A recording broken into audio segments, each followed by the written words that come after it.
Podcast is intended for mature audiences. The views and opinions expressed are those of the panelists and do not reflect in any way those of the podcast partners, sponsors, or affiliates. Enjoy. Hi, this is Michael Buffer, and you're listening to the Voice of the People. Let's get ready for Boxing Voice. You know the saying, stay hungry, stay humble. BoxingVoice.com. I'm humble in defeat, and I'm going to remain humble in victory. This is it, right? Dadi Bianchi Productions. I just wanted to put on a great boxing masterclass and also show the sweet science of this lovely sport. Man, the first time was so nice, I had to do it twice.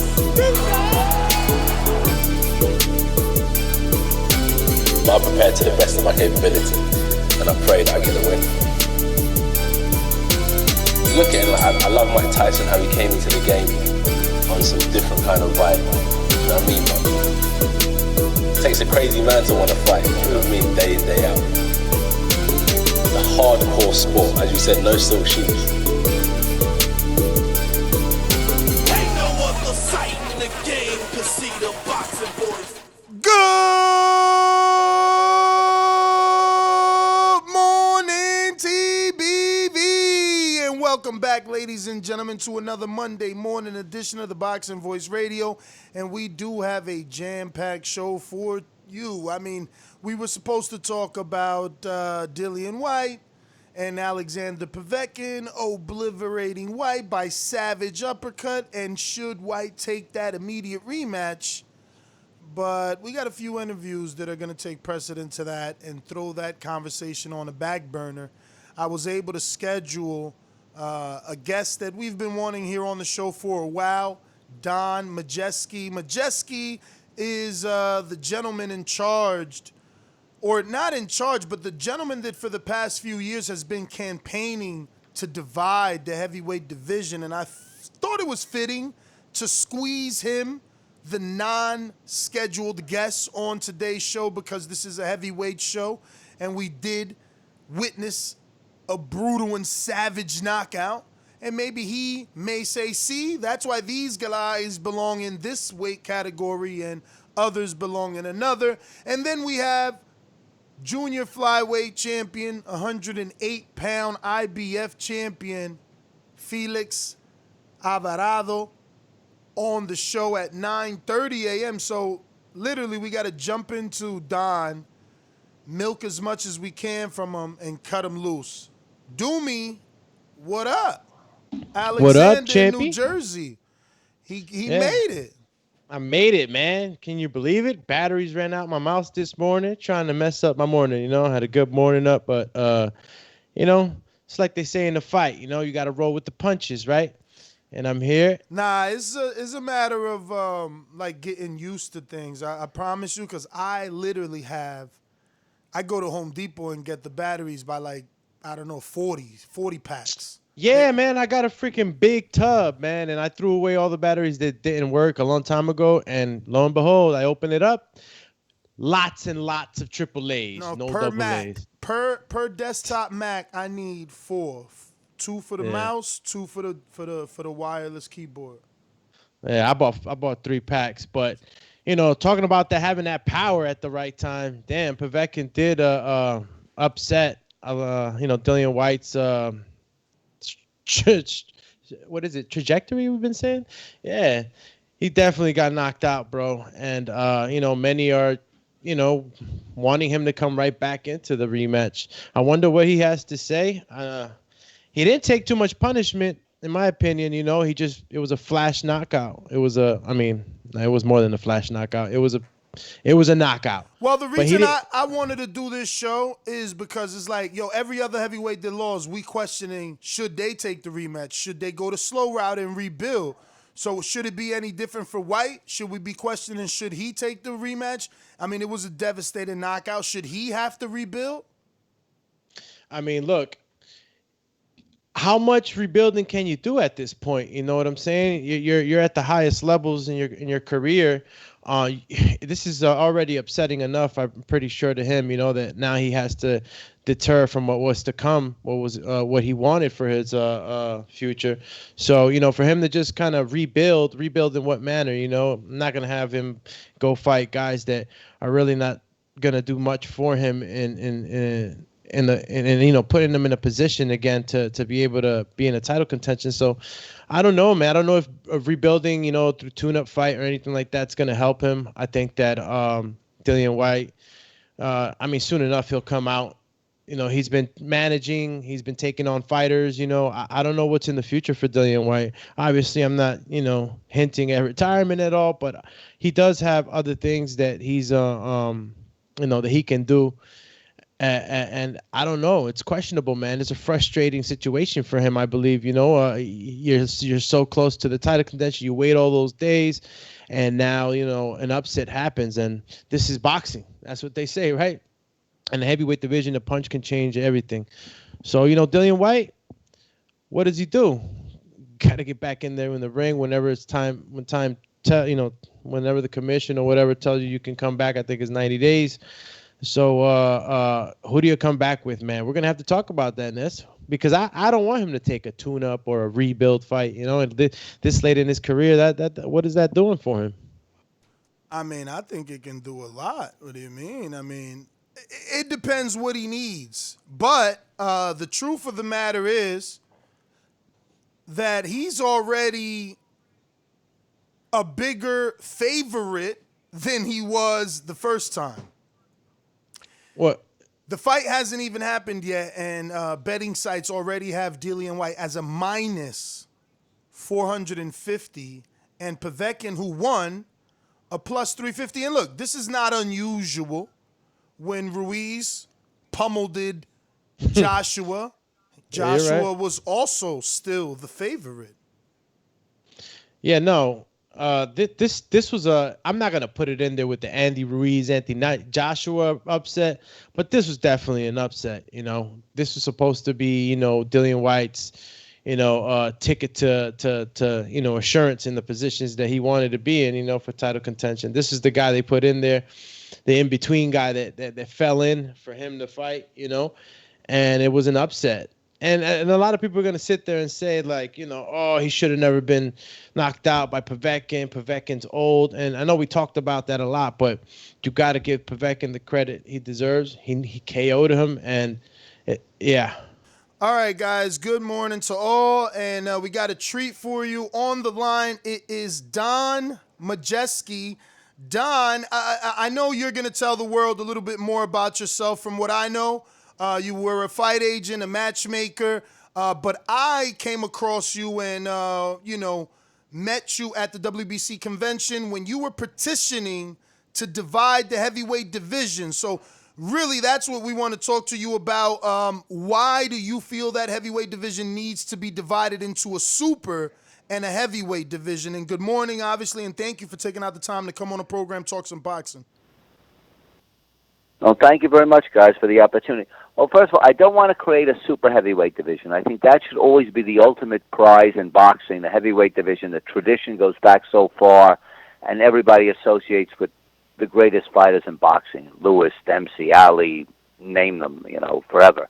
I wanted to create an intermediate division between the cruiserweight, which is 200, and 225 pounds, because we've got a generation of heavyweights since the dawn of the 21st century that are weighing on average 245 pounds, 250, and there's an entire class of boxers that are just going to be completely overlooked, who are straining to fight and put on extra weight that they really can't carry to force themselves to box guys who are physically bigger, not only in terms of weight, but in terms of size and height and reach and in other physical abilities.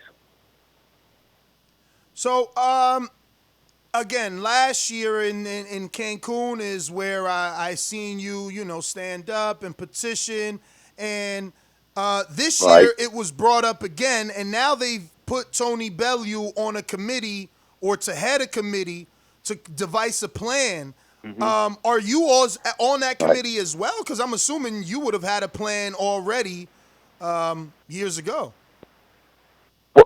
Well, we did a little study this time. We got a little bit more in depth in it. We took 100 fighters out of BoxRec, the first 100, and out of those, about a third, 32, 33, depending on where the weights were. I gave a little differential of 5%, but there were over 30 of the fighters, 30% of the fighters in the top 100 were either within were within 5% of the 225. So if you had 10 pounds, that'd be 235. Guys who can, obviously get down, because the WBC weight has where physically they say if you're 2 weeks before, you're allowed to be 5% over your weight. So assuming that there was no necessity for a lot of these fighters to do it, I had about a third of the top 100 that had weighed 225 at one portion of their career, or within 5% of that weight. So it's a pretty substantial number. Plus, there are a lot of cruiserweights who are forcing themselves down to 200 pounds. There was one cruiserweight I found who was 6'5" and fighting at 200. This has to be unnatural for him, but obviously he can't carry himself to a big enough weight to fight with these, guys who are now at 245, 250. So I don't know if it went past me or not, but can you just explain where the two divisions would divide and what weight category would be for, and what are you calling it? Is it going to be a super cruiserweight?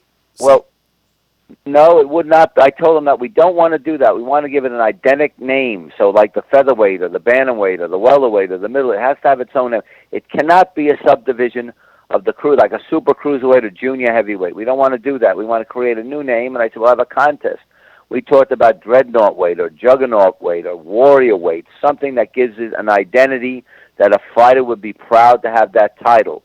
For so many years, when we had started in the 20s with the junior divisions, they were completely dismissed in the United States.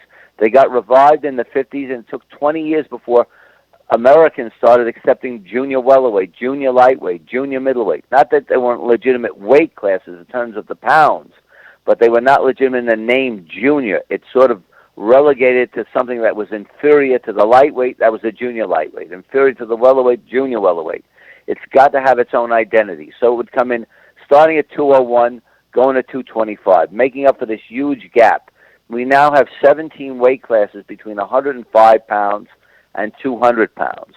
When you start at 200, you can go to infinity. You can go from 200 to 300, and those fighters are in the same weight class. Well, obviously, physically, they're not the same kind of an athlete. A man weighing 210 pounds is a heavyweight. So is a man weighing 290 pounds. The disparity has gotten too great, so that's why I feel the necessity is to create a division for fighters who are, between 200 and 225, which would be the classic heavyweight division. Virtually every heavyweight champion who won the title between 1890s and 2000 was under 225 pounds when they won the title. The exception of Carnera and Buster Douglas and Jess Willard. Every other fighter, Lewis, Liston, Foreman, Ali, they were all under 225 pounds. Now they'd be conceding crazy weights to guys like Tyson Fury and Anthony Joshua. It's just too much for a fighter to do that every time he goes out into a match. What are the concerns? What are the concerns that you have, or that you've presented as far as the harm that can come to a fighter for having such weight disparity? Well, I mean, if you look at it, we have between 105 pounds and 118 pounds. You have 105 class, 108, 112, 115, 118. 5 weight divisions in 13 pounds. We have no distinction between 200 and let's call it 250. A guy like Tyson Fury weighs 259. But just give it 50 pounds. If you take that and do it to the lightest division, you go 105 to 155. You're having a mini flyweight fight a junior middleweight. Or actually, if you go to the old days, you have a flyweight fighting a middleweight, where it would be unheard of. You basically have the same. There's no reason why you reach a certain weight and that you no longer have an advantage. That once you get to 200, well, it doesn't matter if you're 40, 50 pounds. But the greater problem is two things. The other day, I'll give an example. We had Povetkin just fought, and he knocked out Dillian Whyte. Dillian Whyte outweighed him by 34 pounds. Under the system I proposed, Povetkin would have been this, say, dreadnought weight or juggernaut weight, just for the sake of a name. He would have been in this new class. Now, he was good enough to beat Whyte in that fight. The problem is any outstanding fighter can beat a bigger fighter at a given time if they have the ability. but they must, to consistently do it, it has to wear them out. There's just too much physical advantage they're giving to someone. So now the next time he fights another 240-pounder and then a 250-pounder, it has to wear them down. It's just a matter of physics that you can do it once or twice. It's been done, smaller men beating bigger men like this. But over a career, it's the guys taking too much physical punishment, and it's going to hurt more with the fighters who turn pro, that from the time they turn pro weighing 215, 220, which is big, and they're conceding 20 and 30 pounds every time they get into the ring. By the time that fighter's had 15 or 20 fights, he's completely worn out. So I think it's of all the divisions that we need to create something, I think this is the most necessary for the health of the fighter. Don, what sort of resistance have you met bringing this up in conventions and amongst your boxing friends and colleagues, and what sort of support have you gotten? Well, it's a lot of support in the people in the business. A lot of the fighters are supporting it. I noticed on the internet when this was proposed, a lot of people going, oh, we need one more division. The WBC is trying to get more money now, another excuse. Another manager, Samson Lukowitz, said, well, you're going to have guys just putting on weight. You're going to have these tubby cruiserweights, you know, and they're just, and then when they go to fight for the heavyweight division, they'll all want to put on that extra weight to fight heavyweights. But I said, no, they will have enough fighters in their division, they won't have to. But if a fighter weighs 225 and he wants to challenge a heavyweight champion, he has every right to do so, and he doesn't have to put on the 20 pounds. If he feels strong enough at that weight that he wants to fight a heavyweight, that's still going to be allowed. But, you know, when you ever propose something new, you get resistance. I remember clearly when Jose Suleiman proposed the 12 rounds from the 15 rounds. The whole world was against him. And within 5 years, every organization, every boxing commission accepted it. So you always get, boxing is very conservative when it comes to making changes in the rules. People always fight against it. But I can't see any argument against this. I think it's an idea whose time has come. Not my personal idea. Other people have proposed it in the past. But I think the traction is here now, where you're seeing really this group of these heavyweights are really giants now. I mean, an average heavyweight is 240 pounds now. And they're 240 from the time they turn pro. They don't grow into it. They're big men when they turn professional. Whereas as a lighter person, 215, 220, you know, he might grow into that, but he's not going to exceed it. But these other guys, it's like big linebackers in football. They're big. You're never going to get down to have these guys in a lighter division. But there's a whole class of people who are being denied the ability to fight their optimum. But Don, because of this great weight disparity that exists. Hypothetically speaking, had you brought this up 10 years ago, Deontay Wilder wouldn't be able to call himself the heavyweight champion of the world, and that was a guy that was outweighed significantly in every one of his fights, you know, if not 20, 40 pounds or more, and still able to reign as the heavyweight champion for 10 defenses. So, you know, he's done something that if this passes, people before him will find difficult to achieve because they would have to dominate, you know, this new sub-heavyweight division before getting to the... And even though you want to change the name, it's always going to be like that. It's going to be like junior heavyweight and the super heavyweights. Well, they can call it whatever they want, but as I said, I want to retain the heavyweight. And again, nothing's stopping if a fighter is 220 and feels he can fight a heavyweight. We're not stopping them from. We're not saying you can only fight in this division. We're giving them a chance to win a championship in a division where they may not be able to because of the size disparity. So if someone's 220 says, "I want to fight above 220. I want to fight a guy who's 250 and concede that weight," nothing's stopping them from doing that. They're not eliminating their possibility. They feel they can do it and they go on and fight, fine.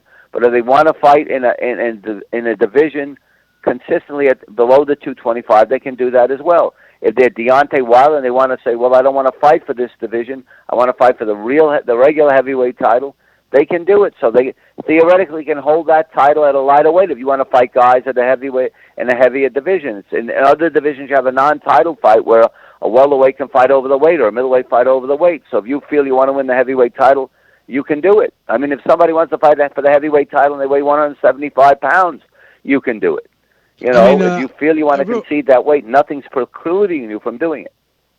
Don, I mean, I can understand, the concern because, I was told a long time ago, sparring with guys 25 pounds over you, it can be a little dangerous. So my only concern is that if that division does open up, how many big guys can fill up that division? I mean, I like the fact that even if this division does happen, you can always move up as we'll call it, like you said, the juggernaut division. If I'm in the juggernaut division, I feel like I want to be great, like Canelo did when he went up and beat Kovalev, and I want to be great and take on the bigger guys. That's good, but how many big guys can fill up that division? Like, is there going to be a low number of fighters at that division where it's going to get Well, as I said, hard to make fights? We found 30. Yeah, we found 30 out of a top 100 that could have done it. I'll give you an example. Povetkin certainly could fight at 225 if he wanted to. We said Wilder could. Wilder could as well. There's Oscar Rivas. There's Mike Hunter, who's an excellent fighter. Usyk, who's a terrific fighter, a cruiserweight, but he hasn't got the punching power to compete with these guys. So there's 5 fighters at the top of my head. And when boxers come out of the amateurs and they know this division exists, I think more will go into it.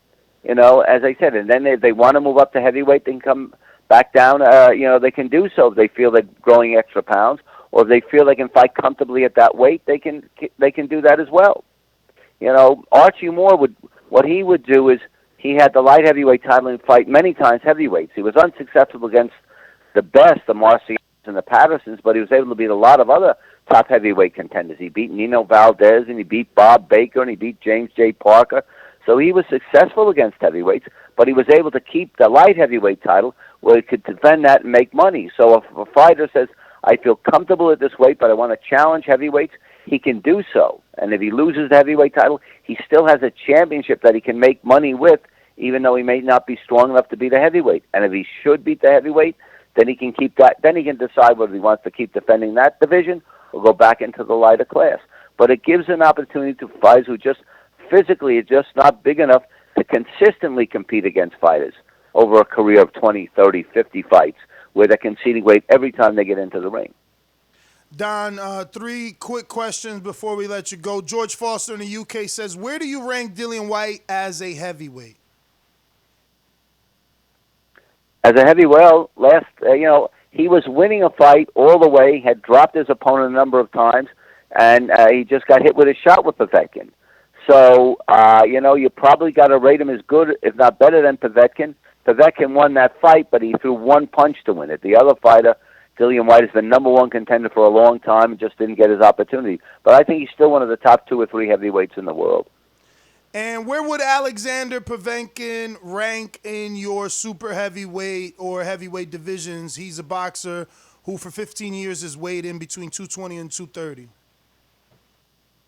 I would think he should be a guy. If I had Alexander Povetkin, and I've worked with him because he was involved with the Sauerland promotions I work with, I would tell him, you should fight for that heavyweight, the new division right away, the 225-pound division. I think he'd be a perfect champion. And then, if he wanted to challenge, Tyson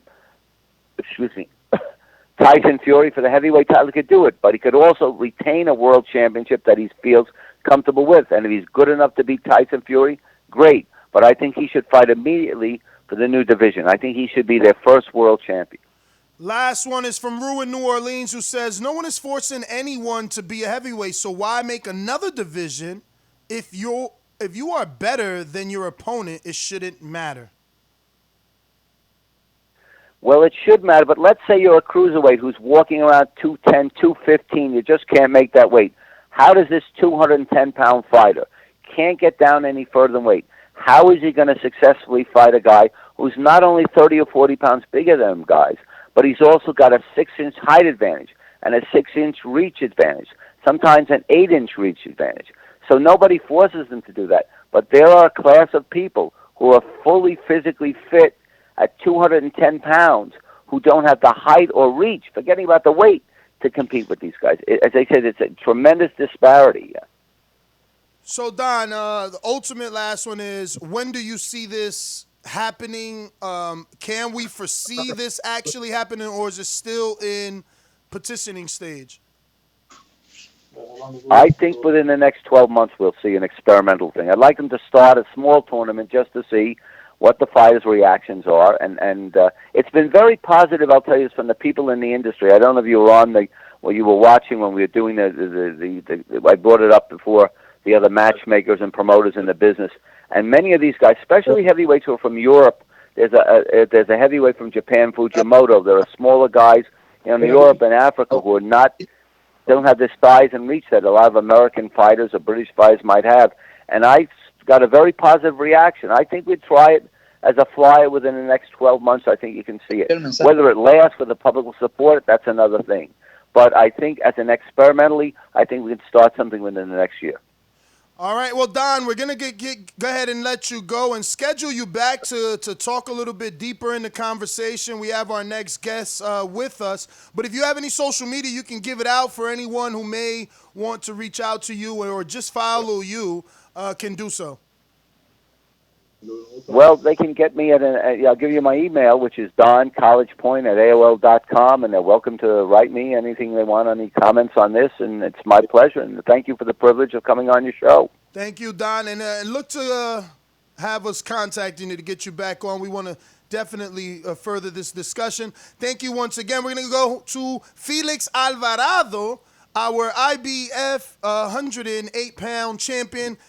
Felix, buenos días, ¿cómo está? Muy bien, muy bien. Gracias siempre por la entrevista. Gracias por la invitación. Says thank you always for for the interview. Thank you.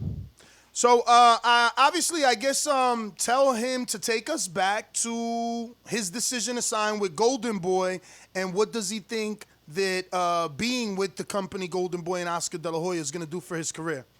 Néstor le quiere preguntar que los traiga pues al principio de cuando usted primero firmó con Golden Boy y cómo se hizo esa relación posible. Oh, bueno, por medio del entrenador, el Moro Fernández. Él trabaja en equipo con mi manager William Ramírez, y después de la gran victoria de mi hermano, pues Golden Boy quiso hacerse de nuestro servicio y así pues montarnos en un evento juntos, la empresa, como hermanos, gemelos, campeones mundiales. Yeah, he said it was through his coach and then through the fight. I think it's his brother Ramirez, if I'm not incorrect, and that they were impressed, with the fight, and then they reached out to him and they said that they were going to require his services.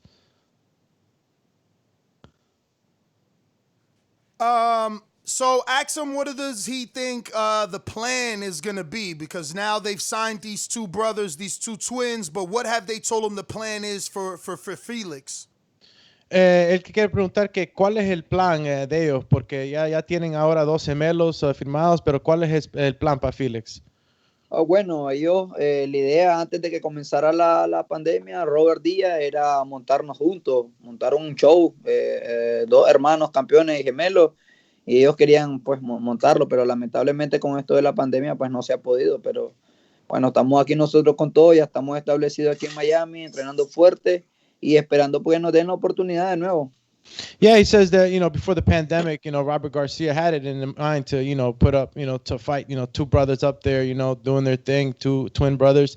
But, then the pandemic happened and, it just turned out the way it turned out. So he said he's training in Miami. I didn't think. Yeah. He said also that now he's training in Miami and they're established there.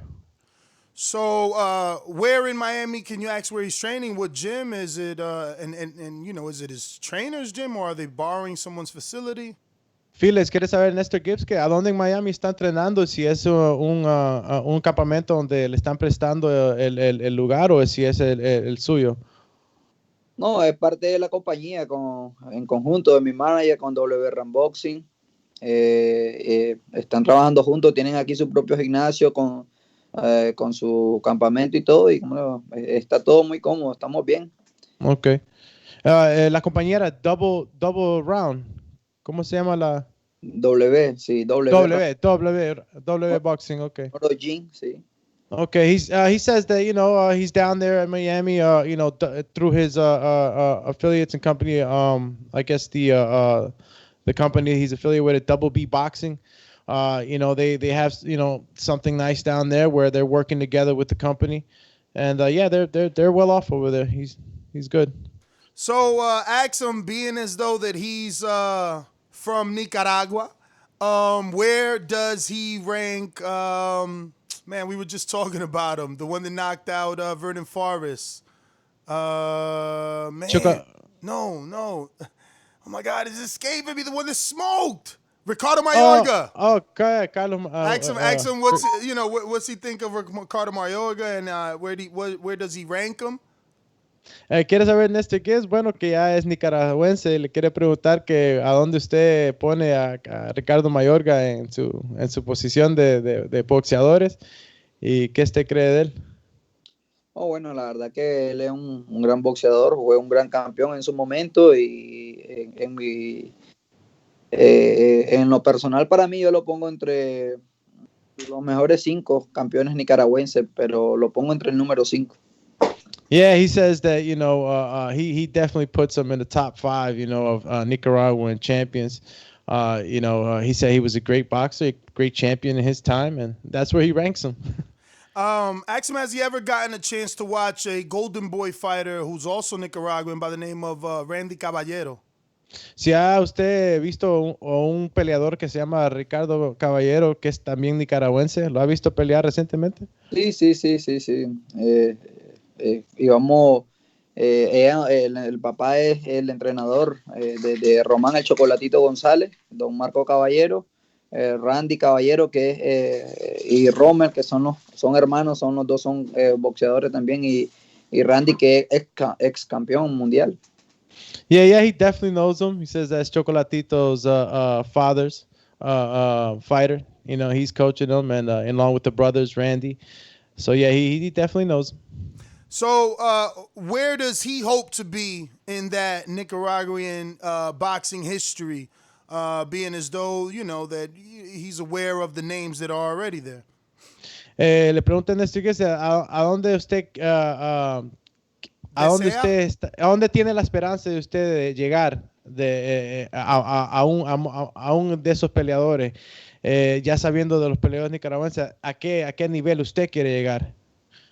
Bueno, la verdad es seguir trascendiendo, seguir haciendo más historias. Quiero subir de categoría y buscar otro campeonato en otra categoría. La verdad que ya pues esta categoría me cuesta bastante, 108. Quiero saltar a la 112 y por qué no llegar a la 115. Esa es la idea, la mentalidad, porque estamos trabajando con mi manager William Ramírez. Pues sabemos que también tenemos el reloj de los años, que contra el tiempo, que ya son 31 años los que yo tengo. Y la verdad que yo no quiero seguir boxeando después de los 35. Yeah, he says, he's here to do great things, and possibly even, jump up in categories. This weight right now is pretty tough, but, he makes it, but it's pretty tough. Why not go to the 112, 115 pound and, make a name out there, Yes. Yes. Eso es lo que yo quiero ver. Tell him that's what I want to see because, listen, it must be hard to make 108 pounds. Like, how old is he? Yeah, eso es lo que él quiere ver de usted, porque yo sé que las 108 libras dice que es poco difícil para hacer.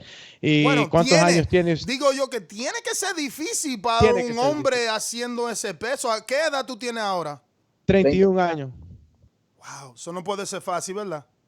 Sí, ya los años ya van pesando. La verdad que las últimas peleas me ha costado demasiado la categoría, pero pues la verdad que yo quiero sacar el máximo provecho a este título y hacerlo más, una defensa más, según como nosotros nos sintamos, saltar ya a la siguiente categoría y buscar rápidamente la oportunidad por el título de las 112 libras. Before you translate, let me just tell them that I was telling him, I'm going to translate my question, which was, it's got to be difficult to make 108 pounds as a grown man at 31. And he said yes, but he's going to translate. Yeah, he says that, it's been a little bit tough the last few fights, but he wants to take full advantage of the championship title that he has right now, defend it maybe at least once, and then, look forward with his team to see if he jumps up those divisions. So, obviously, he said 115, 118, so I need him to name names. Is it Inoue? Is it a guy like Nonito? Like, who is he looking at? Bueno, usted mencionó las categorías que quiere usted brincar para arriba, pero él quiere saber, dice Néstor, cuáles nombres, tiene unos nombres ahí que usted quiere tal vez hablar de posiblemente pelear con ellos o alguien que usted quiere pelear. ¿Cuáles son los nombres que le interesan? Oh, bueno, por el momento pues me suena bastante el Rey Martínez. La verdad me gustaría pelear con él. O creo yo que hay un japonés, 112 también, creo Sendei Tanaka, creo yo. Pero la verdad pues que casi no manejo esa categoría, solo pues más que todo mi categoría, algunos nombres, pero sí, me gustaría por lo menos con Rey Martínez pelear aquí. Yeah, he says there's a couple of names in that division. One that he would like to fight is Ray Martinez, that he knows, and there's another fighter in there. He believes he's Chinese or Japanese. Can't really pronounce the name, but I'm not even gonna murder the name. But somebody in that division. He says Ray. Is he sure he's not confusing it with Julio Cesar Martinez, the fighter that's trained by Reynoso? Isn't that guy trained by Reynoso? El peleador que usted menciona, Rey Martínez, él quiere saber que si no lo tiene confundido, si es Rey Martínez o... Julio César Martínez. No, Rey Martínez, el que está con los Reynosos, el campeón mundial del CMB 112. Ese mismo, él se llama Julio, ¿eh? Sí. Creo yo. Bueno, aquí en BoxRec dice que él se llama Julio. La última pelea de él era con Jay, ¿verdad? Un Jay Harris.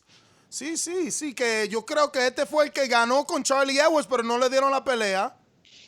Exacto, ¿verdad? Sí, esa pelea la verdad que fue un robo, pero en parte sí, también bien descalificado porque fue algo deshonesto que él ya en el suelo pegara a su contrincante, porque pues es parte del reglamento que te explican antes de una pelea que no puedes pegarle a un peleador en el suelo y yo creo que ese fue el error de él, pero la verdad que ya Charlie Edwards ya no quería seguir, ya no estaba muy golpeado. Before you translate, I just want to bring the public up to speed. So he was saying Ray Martinez, but it is Julio Cesar Martinez. That's who he wants to fight. That kid is the one that, we all seen beat Charlie Edwards, but Suleiman step in and, save Charlie. Charlie eventually vacated and moved up not to get that rematch. That kid is trained by Eddie Reynoso, so you can translate for him. Yeah, so he says that that's the fighter that he's interested in fighting, the guy that's up there with the Reynosos, and the guy that beat Charlie Edwards, and even though it was something that he wasn't supposed to do, hit Charlie in the ground, something that's duly explained before the fight, not to do. Everyone's known not to do that as a fighter, but he still thinks that Charlie Edwards didn't want to fight anymore anyway. But that's the guy that he's interested in fighting. So before he gets to those divisions, he wants to maximize his title. So what's the big fight at his weight that we should be looking forward to with him in it? Dice Néstor que antes que usted suba para esas otras categorías, usted mencionó que quiere tomar a su defensa, o una defensa en su título en que tiene ahora. Bueno, entonces díganos al público cuál pelea estamos nosotros esperando para que usted defenda ese título. Bueno, estamos ahorita la que ordenó el organismo de la FIT, que es contra el sudafricano Dillian Whyte, que tiene que darse a más tardar pues en estos próximos meses. Es por eso que nosotros estamos entrenando aquí y estamos listos, solo esperando que nos confirmen fecha y como sea, pues hacemos la pelea.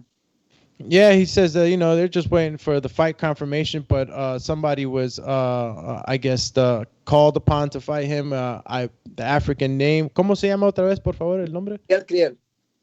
¿Otro? Dillian Whyte. Dillian Whyte. Okay. Bueno, ahí vamos a ver si Néstor lo encuentra. Yes, DJ Creel. Or Creel. Okay. Creel, yeah. Okay, so K-R-I-E-L. DJ Creel is the next guy that Felix, is looking forward to fighting. He's the number 3 in the IBF. Felix is the champion in the IBF at 108. Vacant is 2 spot and number 1 spot. That was just for context. You can finish. Yeah, no, absolutely. It's already finished. So you could go ahead and next question. Okay, so I got a few more, right? Tiene unas cuantas preguntas más, Felix. ¿Está bien con el tiempo? No, estamos bien, tranquilos, no hay ningún problema. Bueno, would he be willing to fight Kenshiro in Japan? Si estuviera interesado usted en pelear con Kinshiro en Japón, le pregunta a Néstor. No, lamentablemente, pues la pelea estaba en diciembre, tenía que darse esa pelea y vamos a unificar los dos, nuestros títulos. Lamentablemente, pues yo no estaba muy bien de salud y mi manager William Ramírez decidió no afrontar el compromiso si yo no estaba al 100%, pues porque era un riesgo para mi vida, para mi físico. Entonces, lamentablemente, pero sí, si tuviera en mis manos, pues me gustaría de nuevo que se diera la negociación y que se pudiera dar esa pelea. Yeah, he said that he was hoping to have that fight in December, but unfortunately, he was a little sick, and under his advisement, the managers didn't want him to take that fight, for, obvious purposes of not risking his life in the ring, at being sick. And it was a fight that he really wanted, and it was supposed to be a unification bout. And yeah, he would like that fight. If everything could be negotiated again and it could happen again, it's something that he's interested in. Now, digging a little bit more, make sure that he said he was sick or there was fear of going to Japan to get further sick because of the pandemic and the COVID virus. Él quiere saber si usted estaba enfermo o tenía tenía temor de que si usted se iba para Japón se iba a enfermar un poco más por todo lo que estaba pasando el pandemia. No, para ese tiempo todavía no estaba, con la cuestión de la pandemia no estaba como le dijera, mal, pues, pero nosotros habíamos sufrido una bronquitis, que es la inflamación de los bronquios, que no nos estaba oxigenando bien el cuerpo. Entonces, lamentablemente, pues no estaba al 100. Yo estaba apenas recuperándome casi faltando un mes para la pelea, pero no iba a llegar al 100%. Esa es la razón por la que ayer decidió cancelar. Yeah, he says that, during that time, the pandemic hadn't really hit like that. And, he had come down with a case of bronchitis. And, when you come down with a case of bronchitis, it can be hard for the body to oxygenate itself. So, it was something that was going to be detrimental to him in the fight. And he ultimately, got better about a month before the fight, but it was still not enough time to be at 100%, to be at a place where, he felt confident. All right. Ask him, does he draw any influence or inspiration from Chocolatito? Or does he look at him and say, I hope I get him before he's gone? Si Néstor pregunta si usted coge cualquier inspiración del peleador nicaragüense Chocolatito y si usted tal vez quiere pelear con él hasta que se vaya. La verdad que sería bueno. Tenemos años de hacer sparring en Nicaragua, siempre he hecho sparring con él. Una vez hicimos una exhibición en público, pero yo creo que él subió demasiado rápido de categoría, pero no, la verdad pues que no me apetece, pues no me anima a pelear con él. Realmente yo quisiera hacer mi propia historia y pelear con otros rivales, con mexicanos, con quien sea, pero no con un compatriota. La verdad pues de que no hay esa diferencia, pues ese ánimo de querer pelear con él, pero la verdad, él es un muy buen peleador, yo lo admiro mucho porque es parte de la inspiración. Yo lo vi crecer mucho en el boxeo y fue que la persona que me inspiró a mí a seguir luchando también. Yeah, definitely, man. I know he's been an influence in my life, a type of inspiration, especially, being from the same country. And, we've sparred many a times. We've actually had an exhibition match in Nicaragua as well. And, he feels like he went up too fast in the categories, but yeah, he definitely puts him up there, as somebody that has inspired him and gives him the example of somebody that, goes through adversities and inspires him to do so as well. Can we get a fight prediction on the Monster Inoue versus Casamayor? Quiero saber, Néstor, si los puede dar una predicción ahorita de los dos peleadores, Inoue y Casamayor, de cuál peleador usted cree que, por cuál gallo usted va. No, la verdad que los dos son excelentes peleadores, son peleadorazos, la verdad que sí, pero me inclino bastante a Inoue porque es un boxeador más completo, más inteligente y la última pelea que tuvo contra Donito Donaire demostró mucha calidad y creo que está difícil que por el momento lo vayan a destronar, pero hay que ver cómo quedó después de esa pelea porque salió un poquito golpeado. Yeah, he says, yeah, man, that's definitely going to be a good fight. But he's going with the monster Inoue, man. He feels like he's more a complete fighter. And, after he fought Donaire that last fight, he showed that, he's a complete fighter. So, yeah, he'd be going for the monster Inoue. Does he feel that he can safely get to Inoue's weight and challenge Inoue before both of their careers are over? ¿Quiere saber, Néstor, si usted cree que puede llegar a la división de Inoue y retarlo a él, pero en una manera, pues, subiendo apropiadamente en los niveles? ¿Pero cree que usted llega a pelear con él antes que él también se vaya? Bueno, no sé, todo depende de la evolución de mi cuerpo. La verdad que también ellos no creo que me vayan a estar esperando, también ellos van a saltar de categoría. Pero sí, la idea es de nosotros, como digo, llegar por lo menos a la 115 y no sé, todo depende de la evolución del tiempo. Yeah, he says all depends on the evolution of his body and the time as he jumps up in weight categories. He would like to get to 115 ultimately, but it all depends on the evolution of how he gets through these categories. But yeah, he would like that. All right, we got one coming from George Foster in the UK who chose to say it in Spanish. He says, como es Nicaragua. No, you do Nicaragüense. it. Nah, he didn't put that, though. He put, como es Nicaragua en ese momento con COVID. Es abierto el pasillo a visitarnos. Esta pregunta viene de Inglaterra y se la quiso preguntar en español. Ok. Él dice, y lo que pasa primeramente, Phil, es que el español mío no es excelente. Por eso es que tengo a le estoy dando tiempo a él que abra la página para que lo pueda leer bien. Mientras tanto, voy a tratar una vez más. Él dice, ¿cómo es? Pero él quería decir cómo está Nicaragua en este momento con COVID. Es abierto el pasis de visitantes extranjeros. So, quiere saber si están dejando... how you say tourism? He's asking if tourism allowed. Entrar a Nicaragua. ¿Cómo es el estado de Nicaragua ahora? Ahora tengo la pregunta bien rápida. ¿Cómo está Nicaragua en este momento con COVID? ¿Es el país abierto a visitantes extranjeros? ¿Si está abierto el país a No. Dijeron que en este mes de septiembre ya el aeropuerto lo iban a abrir y iban a abrir también para los turistas, pero hasta la fecha todavía está cerrado. Yo creo que era desde el 4 ya comienzan a abrir, ya abren fronteras. Yeah, he says that for now it's been closed, but he says on the 4th they'll start opening up borders, and in September that they would open up the airports and allow tourists to come in. But as of now, there's nothing. Yo tengo el papá mío allá en Honduras ahorita, Felix también.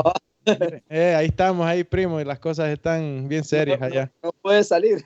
No puede salir si lo tienen con las últimas 3 letras del apellido y con un número y los sistemas están so it's like a raffle.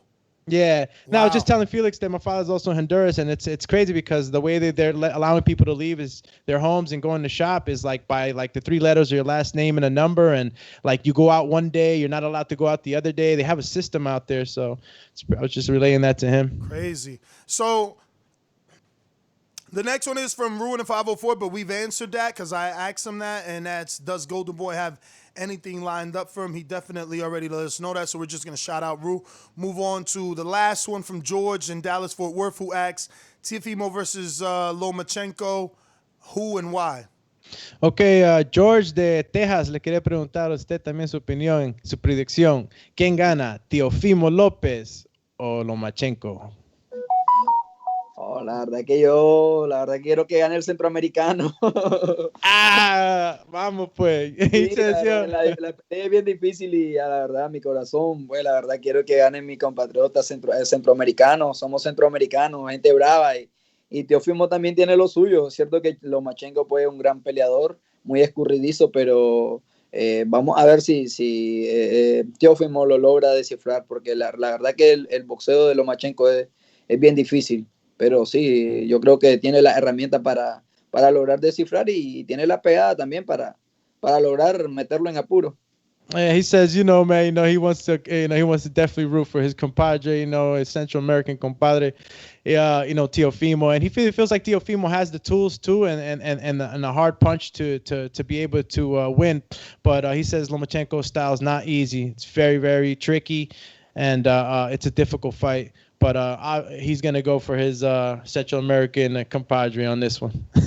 Well, I tell him thank you for the time, and obviously ask him to please give out any social media for anyone who isn't following him can do so.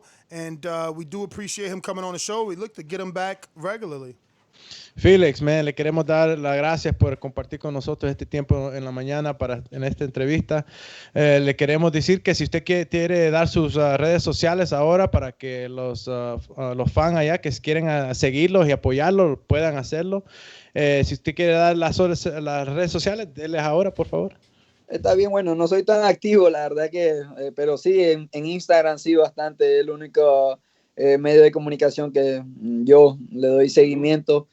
Felix Alvarado 152115, ahí pueden seguirme. En Facebook la verdad que yo soy poco, pero más que todo comparto cosas así de mi entrenamiento o el fútbol, tanto que me gusta a mí, pues. All right. Bueno, gracias, Felix. Esperamos. Sí. Hasta la próxima, sí, Exacto. y lo queremos tener otra vez aquí compartiendo con nosotros y le deseamos todos los éxitos. Gracias a ustedes igual también, gracias por la entrevista. So Okay. Thanks, man. Pase buena. Likewise, you guys. Tell him to, enjoy the rest of his day. There you have it, ladies and gentlemen. buen IBF día. champion, Felix Alvarado.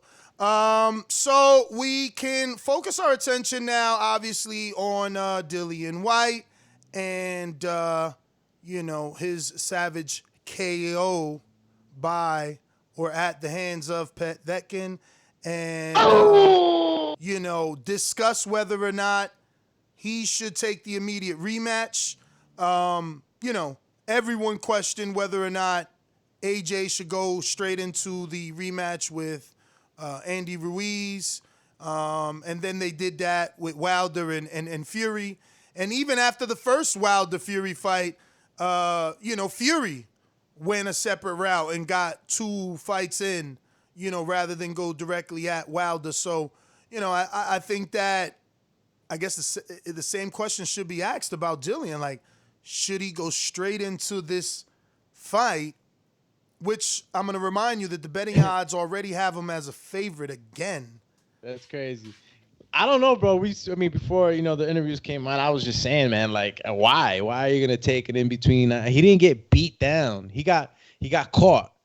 Wilder got beat down. And it was a little different. I guess psychologically that could be a little more battering. But the man, got up afterwards. He wasn't super hurt or anything like that. It's not like he took shots to the body, the head, and he got beat to a pulp. He just got caught, man, and this is boxing. I say come back, go back to the drawing board, stay in shape, and get this rematch right back. Get the rematch right back, man. If that's on the table, get it back. Get that position back. I mean, AJ did it. Why not White?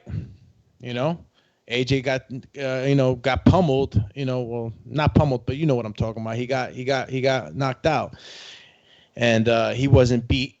All through a certain amount of rounds. He wasn't beat up the whole fight. So guys like that don't take a beating, I just don't see it why they have to go back and rebuild.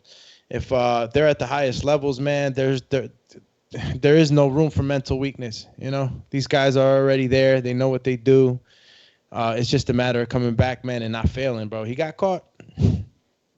Now, there is a contingent of people that just believe White can't succeed on the elite level. What do I have to say about that? Is he destined to repeat this outcome allegedly because he's not on the elite level? Nah. Look, man, let's just go back to Povetkin. He's old, whatever, but he's an Olympian, man. He's a guy that, for all we know, man, doesn't doesn't do too much outside of his life as far as partying and all. He looks like a well balanced dude. You know, that 39 could be a well 32. You know, like you just don't know how a guy is feeling. So, you know, for us to just say, oh, he got washed by Povetkin. Yeah, he got washed. It was an uppercut from the gods. So the telecast said, right? And you get caught like that. But it doesn't mean that, you know, Dillian Whyte is not going to be ready for the top guys. Povetkin was ready for the top guys. Wasn't it Deontay Wilder who was campaigning to go fight the Russian, you know? And all these other guys that fought Povetkin. Povetkin's always been there, man. He's that guy that's always been there that can do what he just did to White. You know? He's a top guy, a top fighter. And, again, this is boxing, man. Guys, this is boxing. You know, he got KO'd. So don't put, you know, Dillian Whyte at the bottoms now. You know, he could still compete with the top guys. Why are you guys want to see him with a top 15 at the bottom or even less? Like who do you want this guy? No, I mean, look, he's Matchroom. He could do a Dave Allen. You know, I made a mistake. I thought he stopped Allen. I thought Lewis didn't stop Allen. Luis Ortiz did stop Allen. But I got some sound bites here. I'm being told to play. I'm not quite sure what it is, but we shall find out how it goes to the context of the shit. How it goes to the context of the show. Hold on. Call you show face. Yeah, this dog, bro, and my vet still with the BS, bro. I need like this dog is like I need to take mine out of too. control with the paw licking, man. It got me fed up already. Bro, thank God I had some medicine still for him. I think he was catching a kennel cough or some shit. That's what they call it. Let me play this. He's just got so much bad luck, waiting 1,000 days and he gets caught with a lucky shot. And it was luck. It was luck because Povetkin was on the bad end of a beating. And so yeah, but that's Johnny Nelson. I guess the producer wants to stir the pot. Johnny Nelson calling the shot lucky. I mean, that's what the UK do. I told you that Sky Sports. I went back and watched the Dazn highlights because, you know, you and I, we watched the fight without volume. So when I watched the fight on Dazn, bro, the commentators called it a punch from the gods. Same thing they said about AJ. AJ called his shot a punch from the gods. Commentators called Dillian's Povetkin's uppercut to Dillian a punch from the gods. And now this guy's calling it a lucky punch. It's like, why can't a dude just win these days? Ness, I'll tell you why. Because it's only a lucky punch when you were rooting for the other guy. You know what I'm saying? It's only a lucky punch when you're rooting for the other guy. Look, man, you can't say it's luck, man. We kind of got over that already. You got an Olympian, well-seasoned fighter that knows how to switch it up, that knew what he was doing, that was going to the body with that left hook throughout the rounds, and then he just decided to throw an uppercut. You see his visuals. Look at the slow motion when he gets under White's punch, and he's literally looking up, all right, like as if a person was trying to look up through their glasses, and he aimed for that chin. There was no luck in that, all right? It was all I wanted. I want to get to that chin, and I got to it, and he got knocked out. So I wanted to show you guys, you know, again, just the differences in countries and the love that, other countries get and other athletes. You know, America needs to take a page out of some of these people's book, right? Because check how Povetkin gets, what do you call it? He get received. He got received like an emperor, like a king. So I'm screen sharing. Yeah, they have emperors out there, champ. Oh no, matter of fact, czars. This is Povetkin coming off the tram car in the airport. My boy had the shoulder blades, champ. Yo, that's dope. I like some of that. I don't even know, did he know? Because he got out and it's like a woman just rushes him and everybody got the cape. Now, look, he looked like a king. He looked like somebody at a Game of Thrones. My lord. After the knockout, thank you, my lord. Vladimir Putin went straight into the gym and started hitting the bag. I'm telling you, he's a huge fight fan. Yo, they got the whole singing and everything for him going on right there. Yeah. That's crazy, bro. That's crazy. You know? Bro, big hat. He got the big hat on. We need our fighters celebrated like this. You know what I mean? Look at that. Wilder should have been getting treated like this on the regular. You know? But nah, y'all want to ridicule. But yeah, man. So tune up. I'm gonna go with everything I've always said, bro. Take the tune up, champ. Take the tune up. I know nobody took my advice, you know. AJ didn't. Wilder didn't. Fury did. Fury took them too. But I would say take the tune up, man. Look, he's an investment. Take the tune up. Take the tune up. But if you want to prove the naysayers wrong and the doubters, don't take the tune up. You take the tune up, it's a wrap. But Ness, don't you think that White was already winning until that punch? Like, why would he take a yeah. tune-up when he was kicking ass? Well, because now, bro, it's going to haunt him.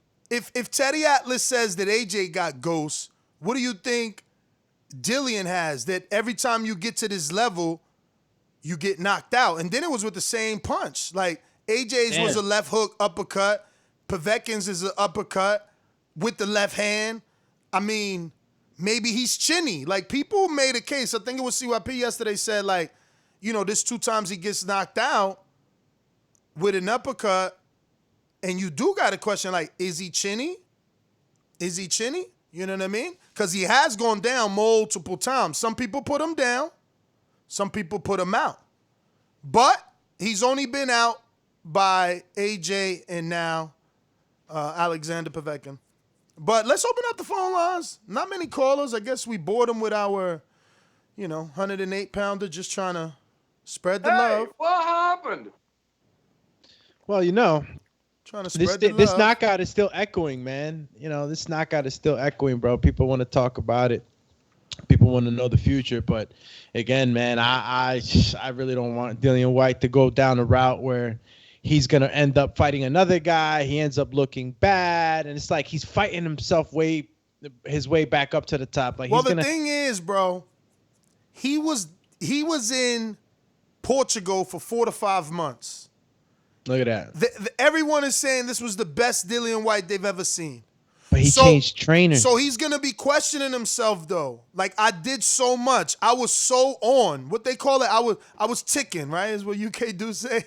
I don't know. I think I got that wrong. But it don't matter. The point is, it could be, it could be psychological at this point, man. At this point, it could be psychological. Not only that, you could be gun shy. Your second knockout, not, waved off. My man got knocked out. Sleepy sleep.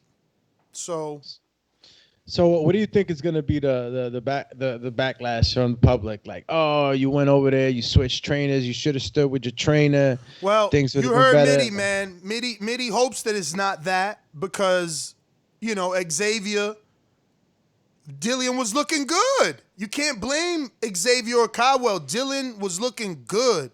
You can't pin it on. You can't pin the knockout on the trainer. The punch snuck through. It slid in up the middle. Stop saying it. Yo, look, sneaking, the punch from the gods, all that stuff. It's just my opinion. It just waters down what it is. Mm-hmm. All right? Mm-hmm. You fought an Olympian seasoned fighter, used to be an ex-champ. You fought a credible opponent. There's no reason for you to say it slipped or you're making yourself look bad if you want to go with the route on that team. Chin! We got a super chat from Ivan who says, Ness, Russians love Povetkin. He is a hero over there. I hear you. Let's open up these phone lines. They just came crashing in. What happened? It's Russian. It's just, Dazn, celebrate. We got a bunch of callers here. Let me see, do I even need pretty much know everybody's number here. So we're going to Ringer status, North Carolina. But first, we're going to jump out to these sponsors. These calls are brought to you by El Camino Electrical Services, experts in electric vehicle charging stations. For consultations and turnkey installation, visit us at elcaminoelectricalservices.com. Remember to rate us 5 stars on iTunes. Subscribe to youtube.com/theboxingvoice for the latest and greatest interviews with your favorite fighters. Josh, North Carolina. Ringer, what up? What up, TBV? Can you hear me? My audio straight? Yes, sir. Yep. First of all, I want to give a special shout out to y'all, and then I want to give a special shout out to Mara Rasha. But yeah, man, he don't take no tune up, man. I mean, he was beating Povetkin. He was beating him pretty good until he got knocked out. What the man need to do is work on his fundamentals, man, and stop leaving that daggone face open after he's coming in for that. Because what Povetkin said, he sized him up 2 rounds. He was waiting on that. You know, I just think Dillian Whyte be too sloppy, man, to consider him, you know, like a top 5 heavyweight. That's why we give him so much hell. Did all the stuff he did, Wilder talking all that junk, and he's a cheater. But he don't need no tune up for Povetkin, man. He should be going there and winning the next fight. But then again, who knows? But I'm out, y'all. Salute. All right, brother. Well, thanks for calling in. We going out to Stonebone, Colorado.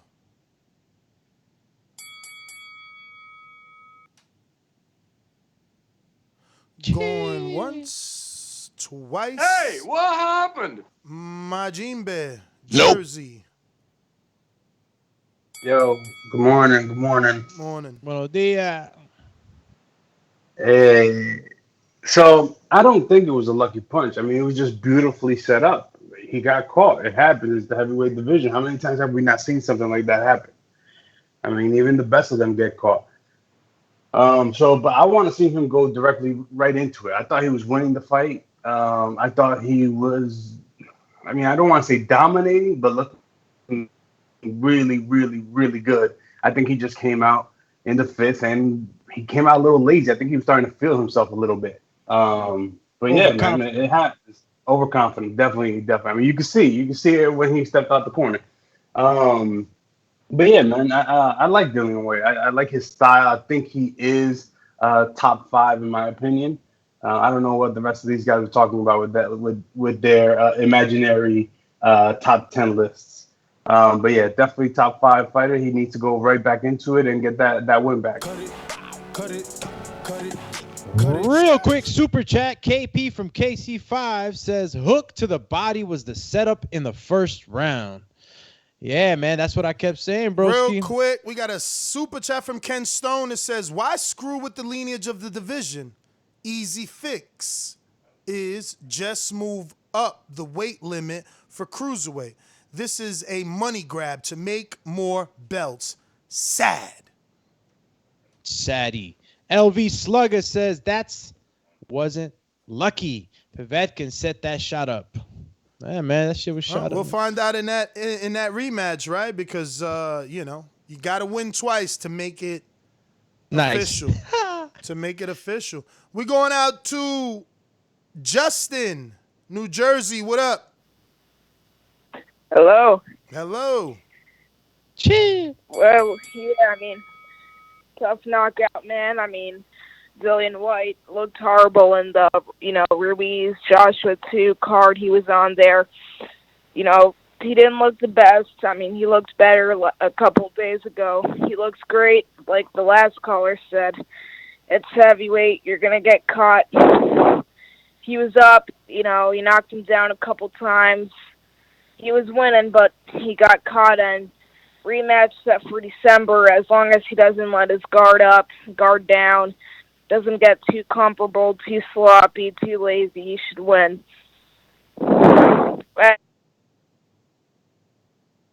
You're muted. I'm with you, Justin. I was looking at that fight, and we were calling it live, and I'm like, bro, he's letting that right hand slip, and, Povetkin got a left hook in there, and eventually he started to get more in there, you know what I mean? We're going out to Aaron, Cali. What up?